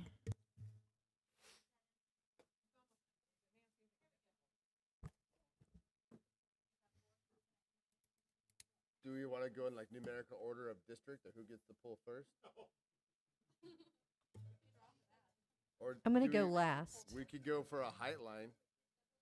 You know Josh Bright.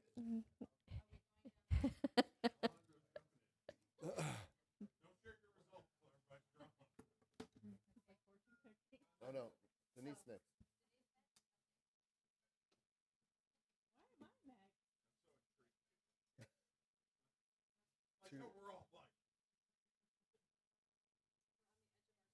All right. Oh, she's gonna go last.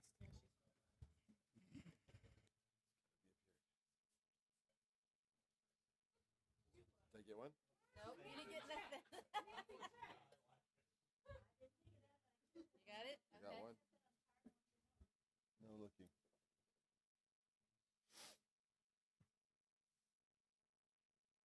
Okay, just to be clear, the year on here would be the year you would be up for election, correct? Yes. Okay.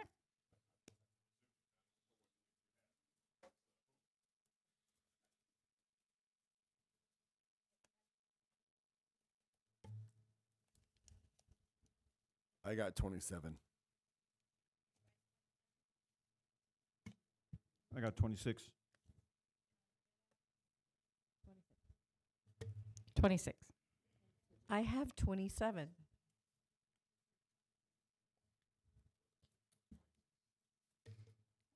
I am 5.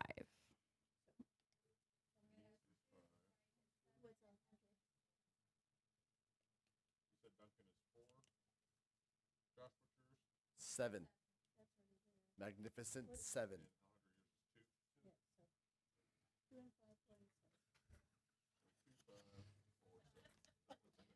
District 4, home of the elementary school teacher of the year for the past. Oh. So if you're assuming that you're interested in approving this, it would change to districts 2 and 5 in the first bullet point, and then 4 and 7 in the second bullet point. And we would reprint that and just have you come up for signatures.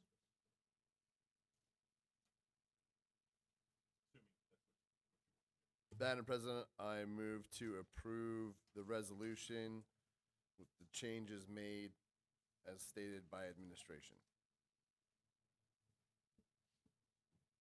for the district assignments.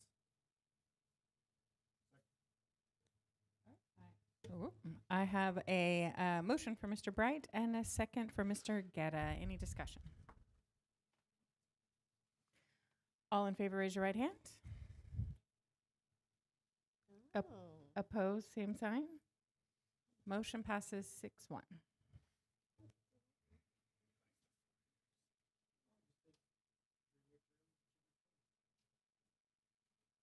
Fair enough. All right. Do we have any board comments or requests? I would like an update of when the strategic planning committee will meet again, their recommendations. I just like to see that. It's been a while since we've talked about that. The Strategic Planning Committee? No, I'm sorry. It's late. The long-term facilities committee. Is that the name of it? Long range planning committee.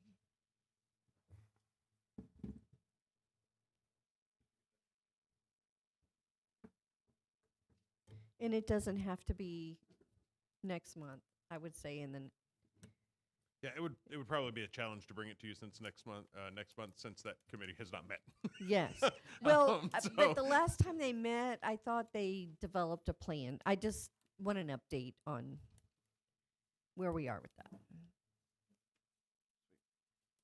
Thank you kindly. Thank you very much. All right.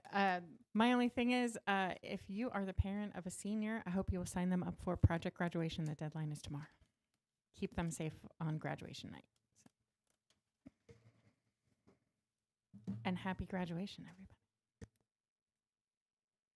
Madam President, I move to adjourn.